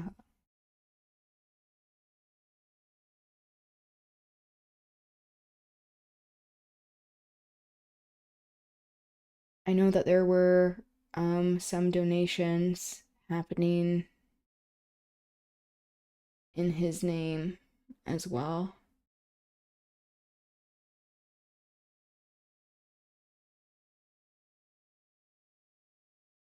I'll look that up.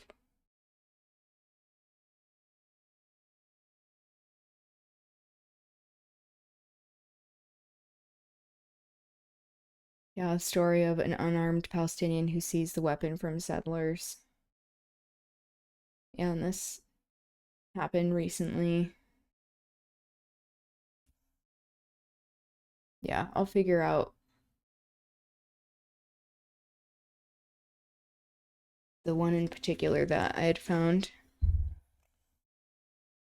We will never forget the victims until following his murder and the rest across Palestine. Yes, exactly. Free Palestine. It just is unconscionable. Like, how human life can be viewed as so disposable, and like the whole point in resisting is remembering that it is not, and continues to not be, for Palestinians and for all colonized, oppressed people.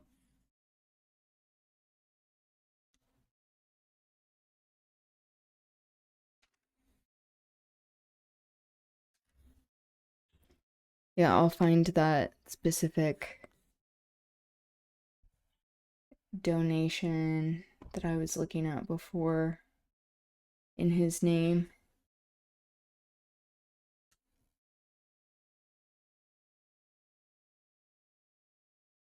Okay. All the witches. Show his eyes and grieve his heart. Come like shadows, so depart. A show of 8 kings, the last with a glass in his hand, and Banquo, meaning a mirror, in his hand. Macbeth. Thou art too like the sprite of Banquo. Down! Thy crown does sear mine eyeballs, and thy hair, thou art gold-bound brow, is like the first. A third is the former. Filthy hags, why do you show me this? A fourth? Start, eyes. So meaning like his eyes are bulging out. It's like you asked for more, so they're going to show you the thing that is making you feel very guilty. What? Will the line stretch out the crack of doom? Another yet? A 7th? I'll see no more. And yet the 8th appears, who bears a glass which shows me many more. And some I see that twofold balls and treble scepters carry. Footnote. Or treble scepters. James I was crowned twice, once as King of Scotland and later as King of England. Colonization of him, combining these places into one land. He carried 1 orb at each coronation. Treble scepters refer to the fact that he held 2 scepters in the English coronation and 1 in the Scottish, or perhaps to his claim to be King of Britain, France, and Ireland. Horrible sight! Now I see 'tis true, for the blood-battered Banquo smiles upon me, and points at them for his. Blood-battered meaning his hair was matted with blood, because that is how he died. And this other footnote, Banquo was a legendary founder of the Stuart dynasty. I didn't know that. Exeunt kings and Banquo. What? Is this so? Hecate. Aye, sir, all this is so. But why stands Macbeth thus amazedly? Come, sisters, cheer we up his sprites, meaning his spirits, and show the best of our delights. I'll charm the air to give a sound, while you perform your antic round, that this great king may kindly say, our duties did his welcome pay. Footnote, our service repaid the welcome he gave us, because he was being rude to them, so they're like, we're repaying you. Music, the witches dance and vanish. Macbeth, where are they? Gone? Let this pernicious hour stand I accursed in the calendar. Come in, without there. Enter Lennox. What's your grace's will? Macbeth, saw you the weird sisters? Lennox, no, my lord. Macbeth, came they not by you? Lennox, no, indeed, my lord. Macbeth, infected be the air whereon they ride, and damned all those that trust them. So damn yourself, you mean? I did hear the galloping of horse. Who was it came by? Lennox, 'tis 2 or 3, my lord, that bring you word. Macduff is fled to England. Macbeth, fled to England? Lennox, aye, my good lord. Macbeth aside. Time thou anticipatest my dread exploits. So, aside, he's talking just to the audience. The flighty purpose never is o'ertook, unless the deed go with it. Footnote, meaning the fleeting intention is never realized unless the deed is done immediately. So he's like, oh, he is leaving, and I haven't had a chance to kill him yet. From this moment, the very firstlings of my heart shall be the firstlings of my hand. And even now, to crown my thoughts with axe, be it thought and done. The castle of Macduff I will surprise, seize upon Fife, give to the edge of the sword, his wife, his babes, and all unfortunate souls that trace him in his line. No boasting like a fool. This deed I'll do before this purpose cool. But no more sights. To Lennox, where are these gentlemen? Come, bring me where they are. So, saying fool and cool, it's a couplet. So he is rhyming at the end to signal that it's the end of the scene. End scene. And exeunt, so they all leave. So essentially, they knew that Macbeth was coming. They were preparing for it. They knew he was going to be asking about seeing all of these visions. And so they had prepared all of these spirits to speak to him. And it's pretty fucking fierce that they're like, you don't command us, and you don't command all these spirits. You only command this particular land, and you had to do this by force and through all of these like evil, violent means instead of actually honoring the living and the dead. Thanks, Soup.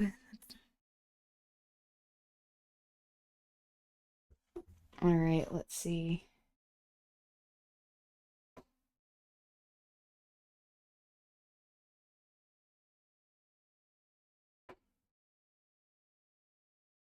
I'm looking up this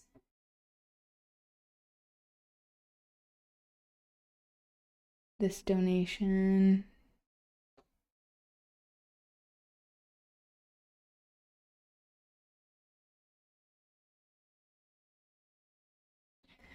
I think what I was seeing was World Central Kitchen was highlighting what happened with Sheikh and how that people can donate in his name.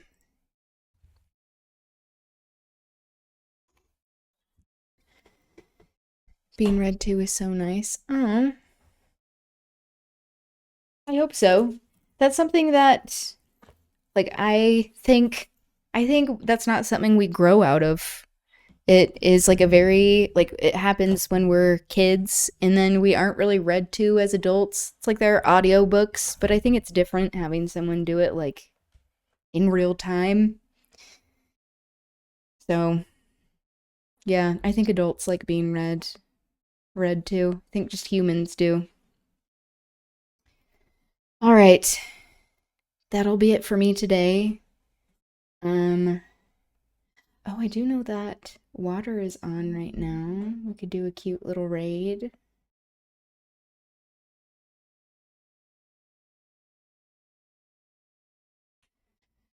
I also feel like I said this, but maybe I hallucinated. I don't know what real life is anymore, but thank you. Inadvertent movie suggestion. I quite liked it. The movie suggestion? Is this one that I did? Oh, the Macbeth one. And you watched it? Okay, cool. Yeah, you hadn't said that, but the tragedy of Macbeth. Okay, cool. I'm glad that you liked it. It is good. It is very like visually appealing, I feel, and like the actors are excellent. The shots are so interesting.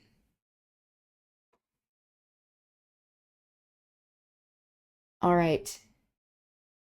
Shall we do a cute little raid? See what water is up to? Thank you all for being here. It was wonderful being with you.